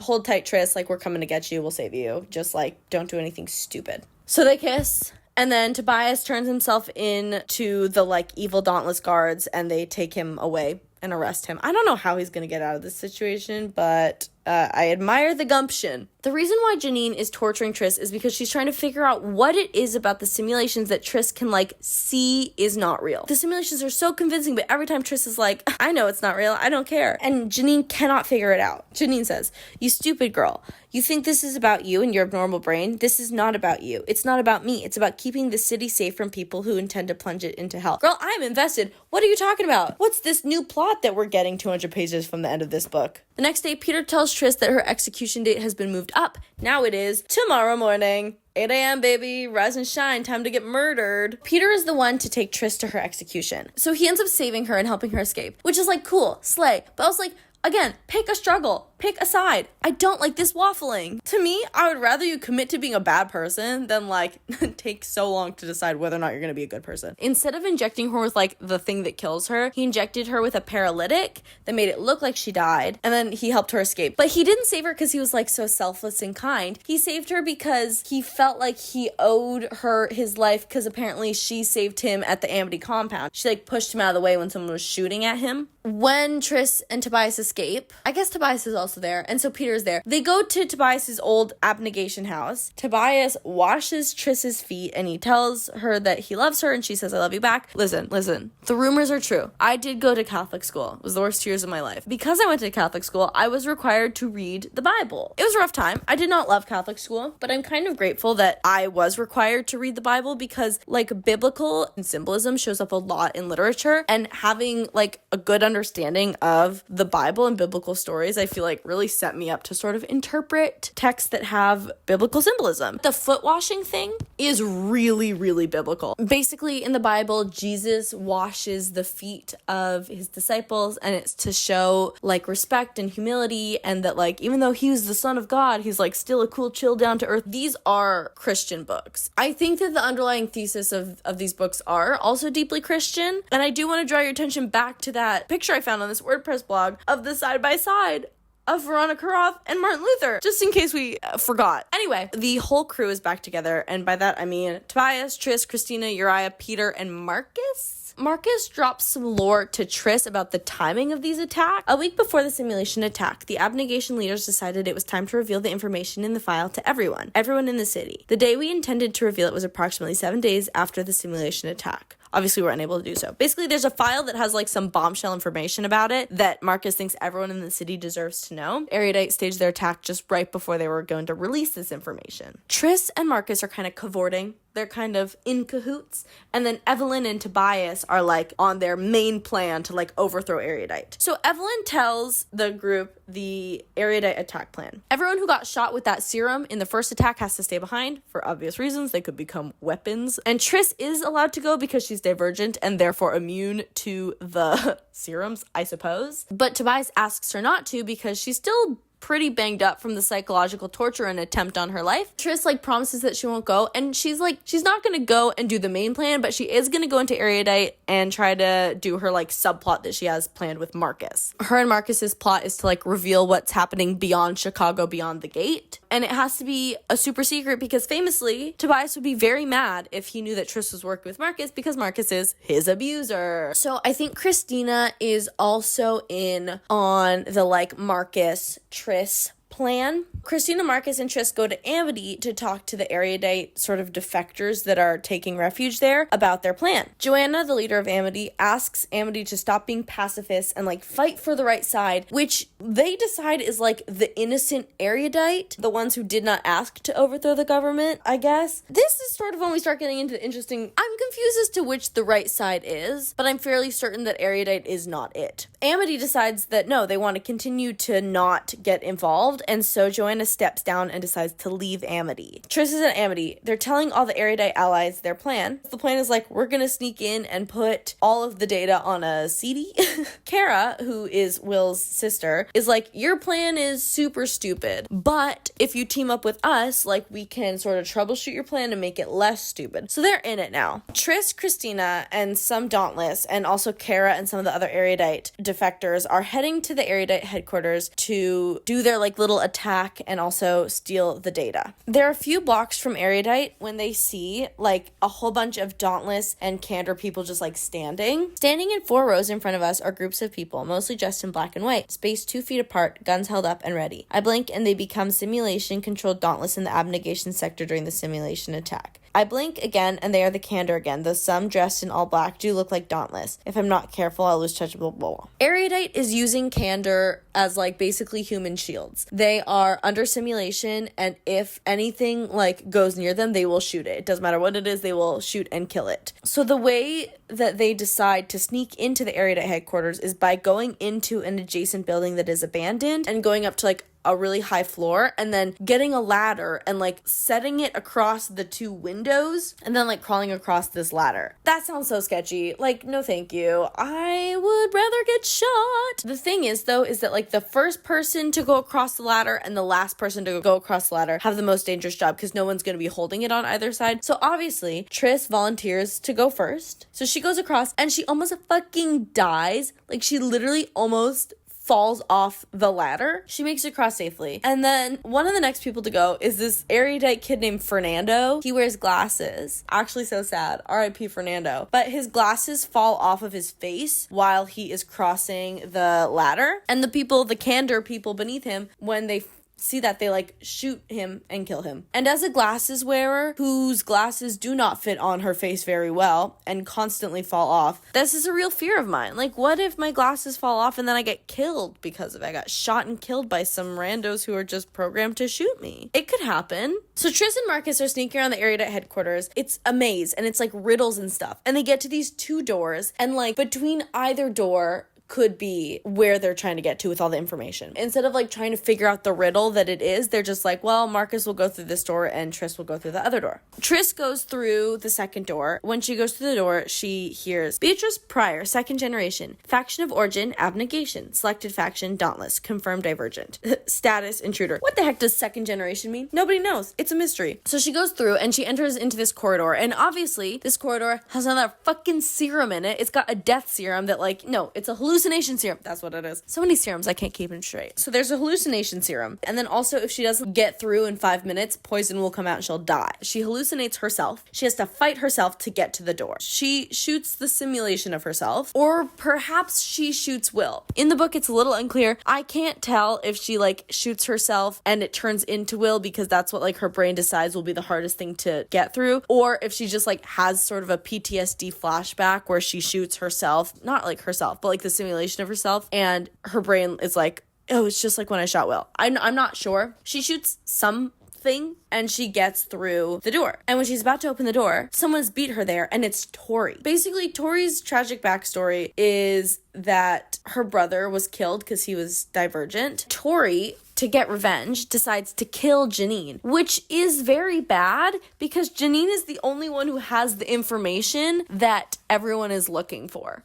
So, like, it's not ideal. Tori kills Janine, but Triss is trying to save Janine, which makes Triss a traitor and a war criminal, so she's now put on trial again. That's like, what, the third time she's had to go on trial? My God, it's too much for one girl. So when the Dauntless were fighting with Erudite, a bunch of people were injured, and some of the Dauntless besties are in the infirmary, and there is a deathbed lesbian confession. There's 2 Dauntless people who have been in the story that I just haven't talked about, named Lynn and Marlene, and they are lesbians. And then they die. They come out as lesbians. They're like, I loved her. I love her. And then they fucking die. Why can't I have nice things? Later on, I think it's the next day, in front of Janine's dead body, it's like laid out for everyone to see, and Evelyn is standing up in front of it. Evelyn disbands the factions. Except for, obviously, because we have a whole other book that we have to fill up with plot. Instead of it like being smooth and kind and nice, Evelyn says that the Dauntless that were loyal to her get to keep their weapons. And any Dauntless that were not loyal to her do not get weapons. And that causes a little bit of unrest, but during this whole presentation, like that Evelyn is saying this and like disbanding the factions, Caleb and Marcus are like fiddling in the back corner, and they make it so that all of the screens play a video. The video has the information that Marcus and all of Abnegation was trying to get out so that everyone could see. This lady, Amanda, she's like in the video and she's talking, and she says, in order to keep you safe, we devised a way for you to be separated from us, from our water supply,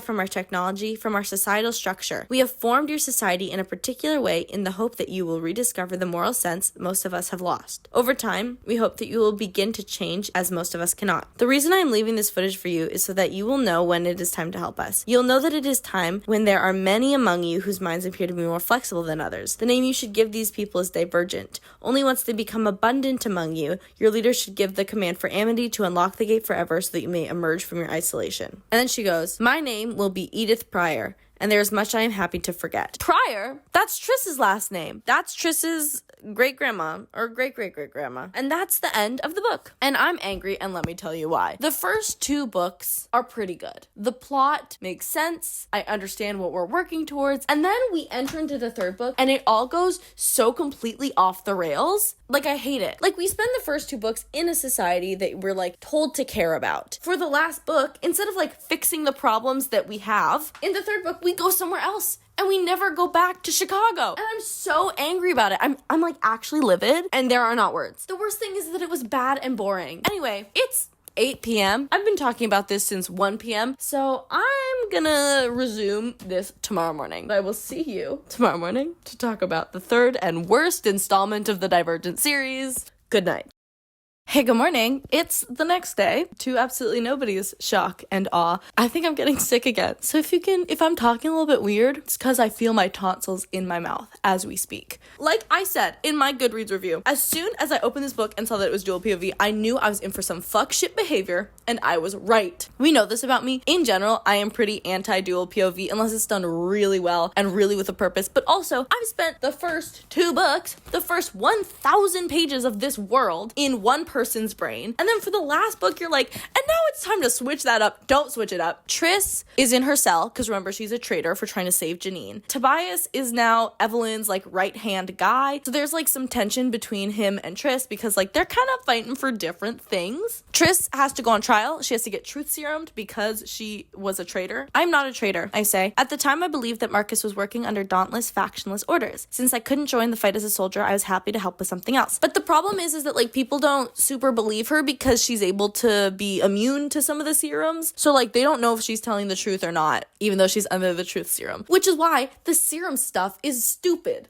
It's dumb. You can't make a serum and then, like, make everybody immune to the serum. I'm over it. I'm so angry. Tobias ends up talking to Evelyn, and she kind of tells him that there's, like, this rebel group called the Allegiant. Basically, the Allegiant is a group of rebels. They believe that, like, society was meant to live in factions, and they want to bring back the factions. The Allegiant claim that we're meant to be in factions because we've been in them since the beginning. She shakes her head. Some people will always fear change, but we can't indulge them. Basically, there's, like, kind of three groups. There is Team Evelyn, who are, like, death to the factions, and Evelyn is going to become the new leader of the city. Then there's the Allegiant, which are the ones who are, like, we should be in factions, but we should also stay in the city. And then there's, like, this other third group who believe that they should go beyond the wall and kind of see what's happening, because remember, the video at the end of the last book was like, once you're all healed, you should come out and rejoin our society. And so everyone's like, that sounds like a really intriguing, interesting thought. Like, let's try that one. So those are, like, the three sort of groups that are happening. Tobias and Tris are trying to fix their relationship with some open and honest communication, because right now their relationship has gone to absolute shit. First of all, it's because they're, like, teenagers trying to figure stuff out, but also because Tris is lying to Tobias and Tobias is lying to Tris, and they're all working for different fucking things, and, like, at a certain point you should maybe just break up, in my opinion. But they're trying to fix it, and they're having this open and honest communication, but they're teenagers, so obviously their communication is, like, not great. So Tris is like, I know I want to live, I know I want to be honest with you, but I can't do that. I won't do it if you don't trust me, or if you talk to me in that condescending way you sometimes do. Tobias is really angry because he's like, how dare you say that I'm being condescending? Even though he literally is sometimes. He's like, you're just like a silly girl, like you don't know anything about sacrifice. So they kind of talk their way through it. And Tris is like, I just need you to be, like, patient and kind and not yell at me, and, like, I want you to be supportive. And Tobias is like, okay, fine, I'll be supportive, but, like, you can't lie to me anymore. And Tris is like, okay, cool, we're not gonna lie to each other anymore. That evening, there is a protest, and the protest is at the place where the choosing ceremony is held, and so there's, like, all the bowls that have the symbols of each faction, and, like, they're breaking things, and it's, like, everybody who is anti-faction is there and, like, breaking stuff. An erudite man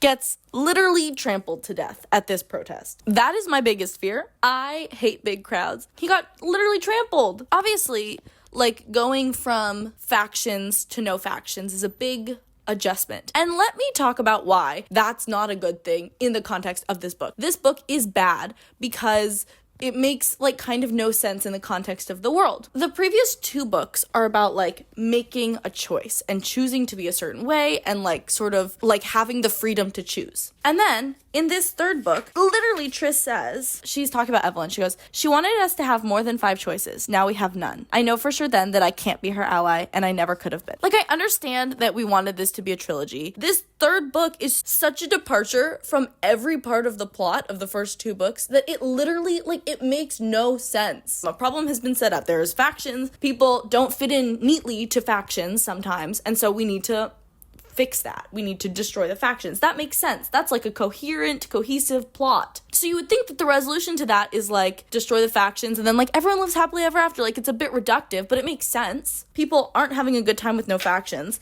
But then instead of, like, spending this next book fixing that problem that we're setting up at the beginning of this book, they decide to abandon Chicago completely and, like, go in a completely different direction, and a direction that is a little bit, like, eugenics coded. Not even a little bit. Very clearly eugenics coded. I'll talk about it in a second. But it's like, why do we do that? Pissing me the frick off. So obviously, the transition from, like, factions to no factions is not going super well. People are getting hate crimes, specifically erudite people. So after this protest, Tris kind of gets, like, jumped by a member of the Allegiant. And she gets invited to an Allegiant secret meeting. So she goes. And this meeting is being led by Joanna, who is the former leader of Amity, and Kara, who is Will's sister. Uriah and his brother Zeke are there, and so is Christina, and so is Tori, and Tris brings Tobias. So, like, these are the people who are part of the Allegiant. And there's, like, a bunch of other people. Basically, the Allegiant's goal is, in accordance with the intentions of our city's founders, we have 2 goals. To overthrow Evelyn and the factionless so that we can reestablish the factions, and to send some of our numbers outside the city to see what's out there. Joanna's gonna stay and do the, like, reestablishing factions, and then there's a team that's gonna go outside the city. The team is Christina, Tris, Tobias, Uriah, and Peter, and also, I'm pretty sure, Kara. And they're leaving the next day. So things are moving pretty quickly, and now you see what I mean by, like, they abandoned the whole first plot because we spend the whole rest of the freaking book somewhere else. I'm trying to find, like, love and light because this is, I'm so upset. And, like, for what? For what reason? Caleb, Triss's brother, is set to be executed because he's a rat.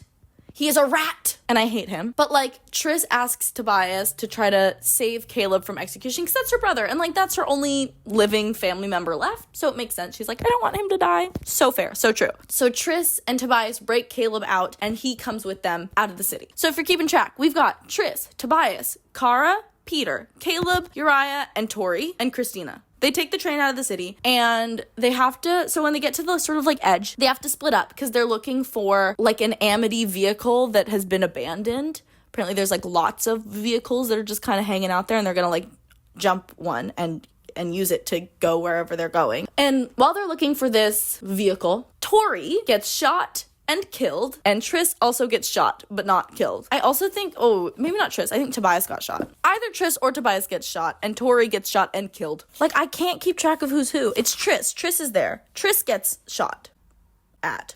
So Christina's dead. Triss and or Tobias might also be shot, but they get into the car. They're going out. Joanna also tells the, like, people who are going outside of the walls that one of Amity's duties is to erase the memories of people who leave the city and then come back. And they have a serum. But she also says that, like, some people may have slipped through the cracks, so there may be some people who actually have information. We're about 100 pages into this book, and we leave, once again, the world that we have spent 2 full books in. And if this was a longer series, amazing. Pop off. Let's start a new journey. But it's not. This is a trilogy. There's 3 books. So why are we starting this new thing 100 pages into the last book? I'm a hater. I am a hater. They, like, essentially never go back to Chicago. There's, like, one little plot at the end. But, like, other than that, they're elsewhere now. So they're driving for a while, and they happen across another car. And in this car, there's a woman named Zoe, and then there's Tobias's former Dauntless trainer, whose name is Amar. And Tobias thought that Amar died, but Amar didn't die. He just, like, left and went to this new place. Zoe also shows them, like, a childhood photo of her, and in this childhood photo is Triss's mom. That's a little suspicious. That's a little strange. Obviously, the Dauntless crew are a little bit suspicious of these new people, but they agree to go with them as long as they're able to leave freely whenever they want. I feel like there's some sort of holes in that agreement, because who's to say they're not going to lie to you and be like, yeah, sure, you could leave, and then you get there and you're not allowing you to leave. But they go along with it anyway. And so they're driving. And they're driving through, like, slums, sort of, like, ruins, like, not very nice houses, and, like, it's dark and it's run down, and there's lots of, like, abandoned buildings and abandoned vehicles. And then they make it to the compound, which is O'Hare Airport. As far as I can see, there are low buildings separated by trimmed grass and fledgling trees. The roads that connect them are well maintained and well marked, with arrows pointing to various destinations. Greenhouses straight ahead, security outpost left, officers' residence right, compound main straight ahead. Since it used to be the O'Hare Airport, and also because, like, it's a government building, they have to go through security, and they have to give their guns to the security people so they can check them, which is not chill with the Dauntless besties. They're angry that they have to give up their guns, but they get them right back. And, like, not to sound like a broken record, but I really don't give a fuck. I don't care about this. I don't care about the subplot. I don't care. Anyway, we get some clunky exposition about what's going on. Basically, this is where the eugenics comes in. Humanity, or maybe just North America, or even maybe just the US, it's hard to tell, tried to wipe out, like, bad genes. A few centuries ago, the government of this country became interested in enforcing certain desirable behaviors in its citizens. There have been studies that indicated that violent tendencies could be partially traced to a person's genes. A gene called the murder gene was the first of these, but there are quite a few more. Genetic predispositions towards cowardice, dishonesty, low intelligence. All these qualities, in other words, that ultimately contributed to a broken society. Now let's see if you can figure out why this is not great or cool. It's because it's eugenics. That is eugenics. Talking about, like, genes, certain traits or attributes that make people less smart, more violent, and then trying to breed those traits out of a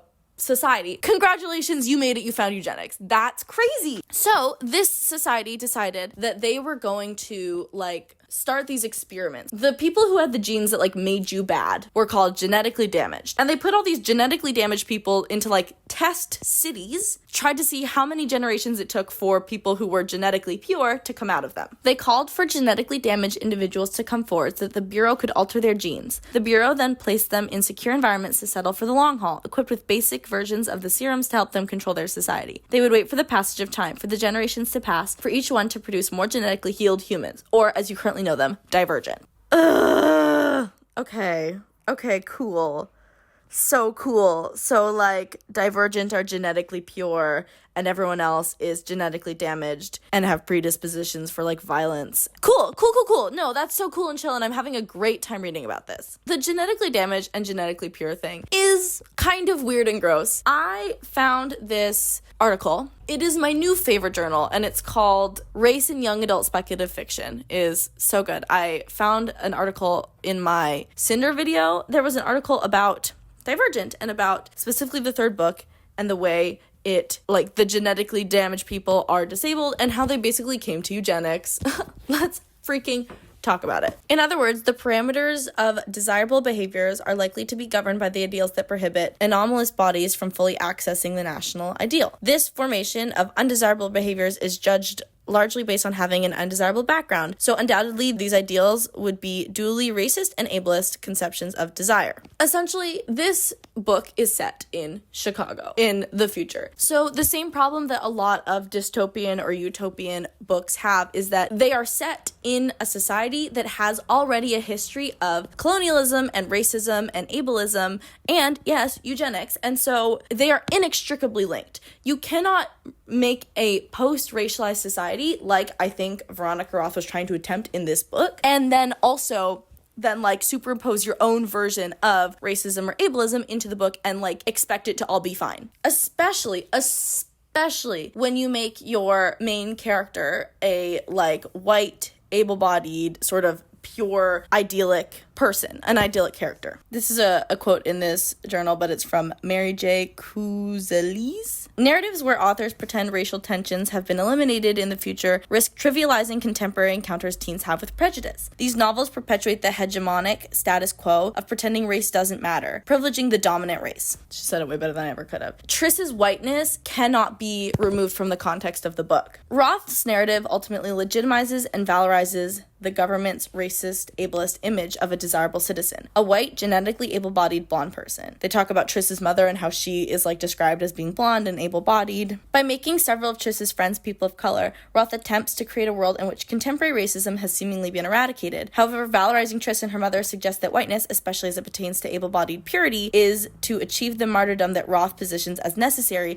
to create change in society. Ooh, you should read this. Take a little gander at this article because it is so interesting. But yeah, it's not good that we're just like doing eugenics and racism in this like seemingly post-racialized society. Roth's erasure of explicit racism is problematic because she constructs an entire society based on eugenics, which is inextricable from racism. Like you can't do eugenics in a book and be also like in a post-racialized society. That just doesn't happen. And especially setting this book in Chicago. Bad choice to set it in Chicago. It was a bad choice to try to be like, we don't have racism anymore. Like, it's just weird. It's strange. And furthermore, Caleb in the book kind of sums up another big problem I have with it is that it removes all agency from your characters. Like, the characters that are evil in this book are not evil because of a personal choice they've made. It's because they're like genetically predisposed to this, which just is also boring. I'm smart, Caleb says. So you're saying that because my ancestors were altered to be smart, I, their descendant, can't be fully compassionate. I and every other genetically damaged person am limited by my damaged genes, and the Divergent are not. What a boring, horrible way to write a book. This is what the first two books were fully about. They were about choosing a faction, choosing a trait that you thought was most important. And like, that's really interesting to be like, I choose honesty as my most important trait. And therefore, I don't care about kindness. I don't care about like tact in the way I deliver things. I choose intelligence as the most important trait. Therefore, to me, the pursuit of knowledge is the most important thing. But then being like, well, actually, I didn't choose that. Genetics chose that for me. How boring and like trivializing. It's just, I I hate it. I hate it. Now all the people who like escaped from Chicago have to come to grips with the fact that like their whole existence is like broken and damaged. And obviously that's like sort of a hard thing to learn about yourself. So Kara's talking about how like she's erudite and that's the only thing that she is. It's the only thing that I am, erudite. And now they've told me that's the result of some sort of flaw in my genetics, and that the factions themselves are just a mental prison to keep us under control, just like Evelyn Johnson and the Factionless said. So why form the Allegiant? Why bother coming out here at all? Yeah, it's kind of like putting their whole journey, their whole mission into question, because like if truly we are meant to live in factions, then why bother changing it? And also, remember that childhood picture of Triss's mom? Basically, she was sent in from the outside, from the Chicago O'Hare International Airport, to be a spy for the Bureau of Genetic Welfare. She's a spy. And she was sent in to monitor everything that's going on. Also, Triss is like super extra divergent. Because, like we talked about earlier, it's because of her mom, a whole thing. And Tobias isn't actually for real divergent. He's like fake divergent. This guy, Matthew, is like genetically testing them. And he says about Triss, you, for example, have displayed extraordinary serum resistance. Most of the divergent aren't capable of resisting serums as you are, Matthew says. And Tobias can resist simulations, but he doesn't display some of the characteristics we've come to expect of the divergent. Which means he's not really divergent. And I sure hope this doesn't drive a wedge in between their newly healed relationship. Surely this won't cause problems, right? So there's like genetic markers to decide whether or not you've been fully like divergentified. Tobias, while he has some traits, he doesn't have like the genetic markers. So he kind of like walks out to process this. And when he walks out, he meets this woman, Nita, who I was talking about earlier. And she is also genetically damaged. Now here's the thing. Genetically damaged people can only work jobs like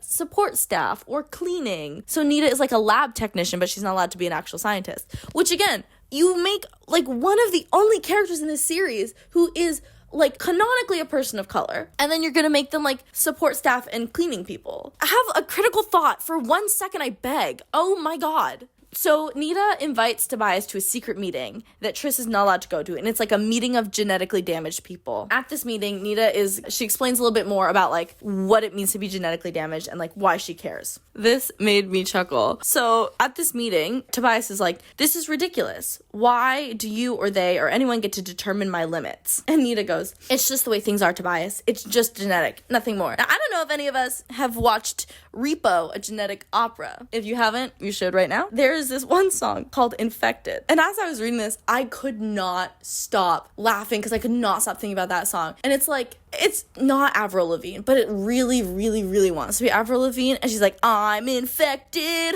by your genetics. It's so funny. Watch Repo right now. But also, this is very Repo coded in my heart. Because she's like, it's my bad genes. It's all about my genes. So essentially, Triss's ancestors were like, I think they were the designers of the experiment, Caleb kind of finds out. Yeah, okay, 7 generations back, they had an aunt. She was one of the original designers of the experiment. And she went into the simulation, the city, the experiment. And also, Triss's mom has like this weird sort of tragic backstory. And like, it's a little crazy. And she was like poor, and I think she like ran away from home. Whatever. It's not like the most important. Oh my god. The ethics of this experiment are truly like sending shivers down my spine crazy. Like, they're insane. Truly, where was like the ethics board who decided that we should not do this because it is crazy? Like, for example, Caleb says, the records suggest, though they're fairly vague on this front, that people joined the experiment so their families could escape extreme poverty. Ugh! So Tobias and Nita start kind of sneaking around. She like leaves a note under his pillow, and it's like, meet me outside. Meet me outside the hotel entrance at 11. I need to talk to you. So they're doing nicknames. So they're like, and they're low-key kind of flirting. And also, according to the description of Nita in this book, she is gorgeous. She is hot and sexy. And Triss feels a little bit, threatened. So Nita starts radicalizing Tobias. There's lots of secrets in this place, she says. One of them is that, to them, a genetically damaged person is expendable. Another is that some of us are not gonna sit back and take it. So Nita takes Tobias outside of the compound where all the genetically damaged people lives. And it's called like the Fringe or something. But outside of the compound is really dangerous. It's basically like slums. We're just gonna have to move on. When Nita is showing Tobias outside of the compound, she says, genetically damaged people are technically, legally equal to genetically pure people, but only on paper, so to speak. In reality, they're poorer, more likely to be convicted of crimes, and less likely to be hired for good jobs. And once again, we get a really clunky metaphor for race in a YA dystopian novel that just has like no forethought. As I was reading this,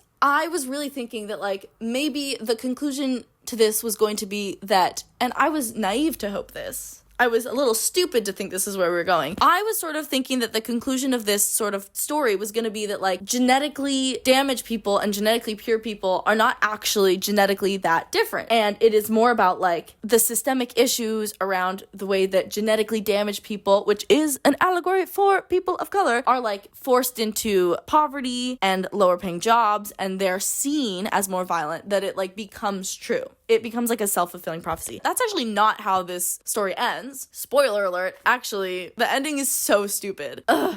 It's so dumb. And there's one bit where we get so close to, like, making that point, and then we just blow right past it. We blow right past it. Tris and Christina are talking, and Tris says, I'm not saying your genes aren't different. I'm saying that doesn't mean one set is damaged and one set isn't. The genes for blue eyes and brown eyes are different too. But are blue eyes damaged? It's like they're arbitrarily deciding one kind of DNA is bad and the other is worse. And Christina says, based on the evidence, GD, which is genetically damaged behavior, is worse. And Tris goes, well, that could be caused by a lot of things. And then they just move on. Okay, there's like 200 pages left. So I am going to speed run this. I am so sorry. If you care deeply about this third book, maybe you should seek some help about that, because why? Anyway, the Bureau decides that their big master plan is going to be to erase the memory of all the people in Chicago because their thing was like, the experiment was a failure, they need to start over. Which is obviously not chill with the friends and family of the citizens of Chicago because they will forget them. And that's not cool. Tris her master plan is to, like, erase the memories of the people who work at the Bureau so that they're not bigots anymore. That's not a solution. Which is also crazy because, like, that's the same thing that the Bureau is planning on doing to the people in Chicago. And that's, like, it's not cool when they're doing it. But when Tris and the besties are doing it, then, like, suddenly it's fine. Everyone who's, like, a good guy gets the anti-memory loss serum. And then everyone who's, like, a bigot and hates genetically disadvantaged people are gonna get their memory erased. So I'm just gonna read straight from the page. Just as Chicago seems to have forgotten the structural violence of racism, genetically pure individuals simply need to forget their prejudices against genetically damaged. If they do so, the problem of anti-genetically damaged violence and systemic oppression will be self-resolving. This enacts the literal disabling of race. By erasing race as a category of analysis and a basis for structural oppression, Roth strips racism of its potency as a violent, oppressive force that undoubtedly shaped the eugenic-based society she's writing about. Yes! I love when people who are much smarter than me, like, have the things that I'm thinking and then, like, write it out in a way that is smarter than I could ever say, because, like, that's so true. It's a messy way to end the book. There's more. I'm not finished talking about the book, but the, like, sort of solution that if we just erase the memories of the people who are doing the oppression, then the oppression will stop is, like, a very simplified view of racism and oppression. So basically, they have to find a way to get into the weapons lab to get the memory serum. But the thing is that the death serum will kill you if you get the password to the weapons lab wrong. So they have to send somebody in who's okay with maybe dying. Caleb volunteers to go in because finally the literal rat man who has done only bad stuff in this entire book, he's like, maybe I should do some stuff that's like for the greater good. And the crazy thing is that, like, I literally don't care. Like, I do not care at all. You did not do a good job about making me care about this. There isn't enough time to think about the significance of what we're trying to do. Stop a revolution, save the experiments, and change the Bureau forever. Yeah, also, why are we trying to save the experiments? I'm confused. At the last second, Tris asks Caleb if they can swap places, and she can be the one to go into the weapons lab. She says, I'm good at fighting off serums. There's a chance I'll survive. There's no chance you would survive. Give me the backpack or I'll shoot you in the leg and take it from you. So she's like, let me go in because, like, I might be immune to the death serum, even though I'm pretty sure the death serum is just poison. There's no way you're immune to it. Also, there's this whole other side quest where, like, Tobias goes into Chicago to, like, maybe erase the memory of Evelyn or, like, maybe tell her, like, not to erase her memory. I'm confused about it, and it didn't feel important to my heart, so I'm not gonna talk about it. So Tris goes into the weapons room, and she fucking dies. Truly, what are we even doing anymore? The main character dead. Ooh, I'm mad. And now there's still, like, 100 pages left in this goddamn book, so I have to spend the rest of it in Tobias's point of view? No, thank you. I do not wish for that. So the experiment is over. Joanna successfully negotiated with the government, David's superiors, to allow the former faction members to stay in the city provided they are self-sufficient, submit to the government's authority, and allow outsiders to come in and join them, making Chicago just another metropolitan area, like Milwaukee.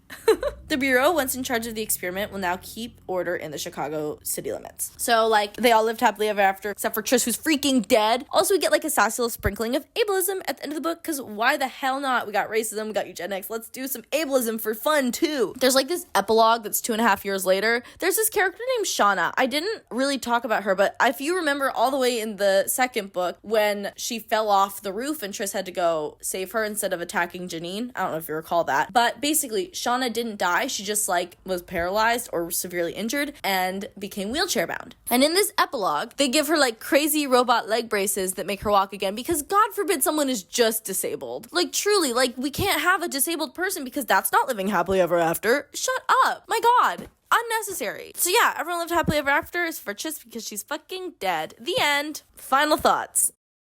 These books took me a really long time to read. I liked the first one. I flew through it. I thought it was very good. The second one was only okay. And the third one was straight up really bad. Like truly so ass. Just like not good, didn't need to exist. I think it's very positive that I read these books because I feel like I understand now kind of the hype. I understand the vibe. It's like the same feeling I felt after I read The Hunger Games, except for The Hunger Games are objectively not bad. Like they're good. I feel like I'm part of the in crowd now. Anyway, that's kind of all I have for today. As always, if you wanted to hang out between videos because I read so slow and it takes me a long time to make these silly little goofy little videos, you can follow me on my Instagram or my Goodreads, which are both linked down below. Also, if you have a bad book to suggest, there's a Google form that you can fill out and submit. Other than that, happy freaking spring.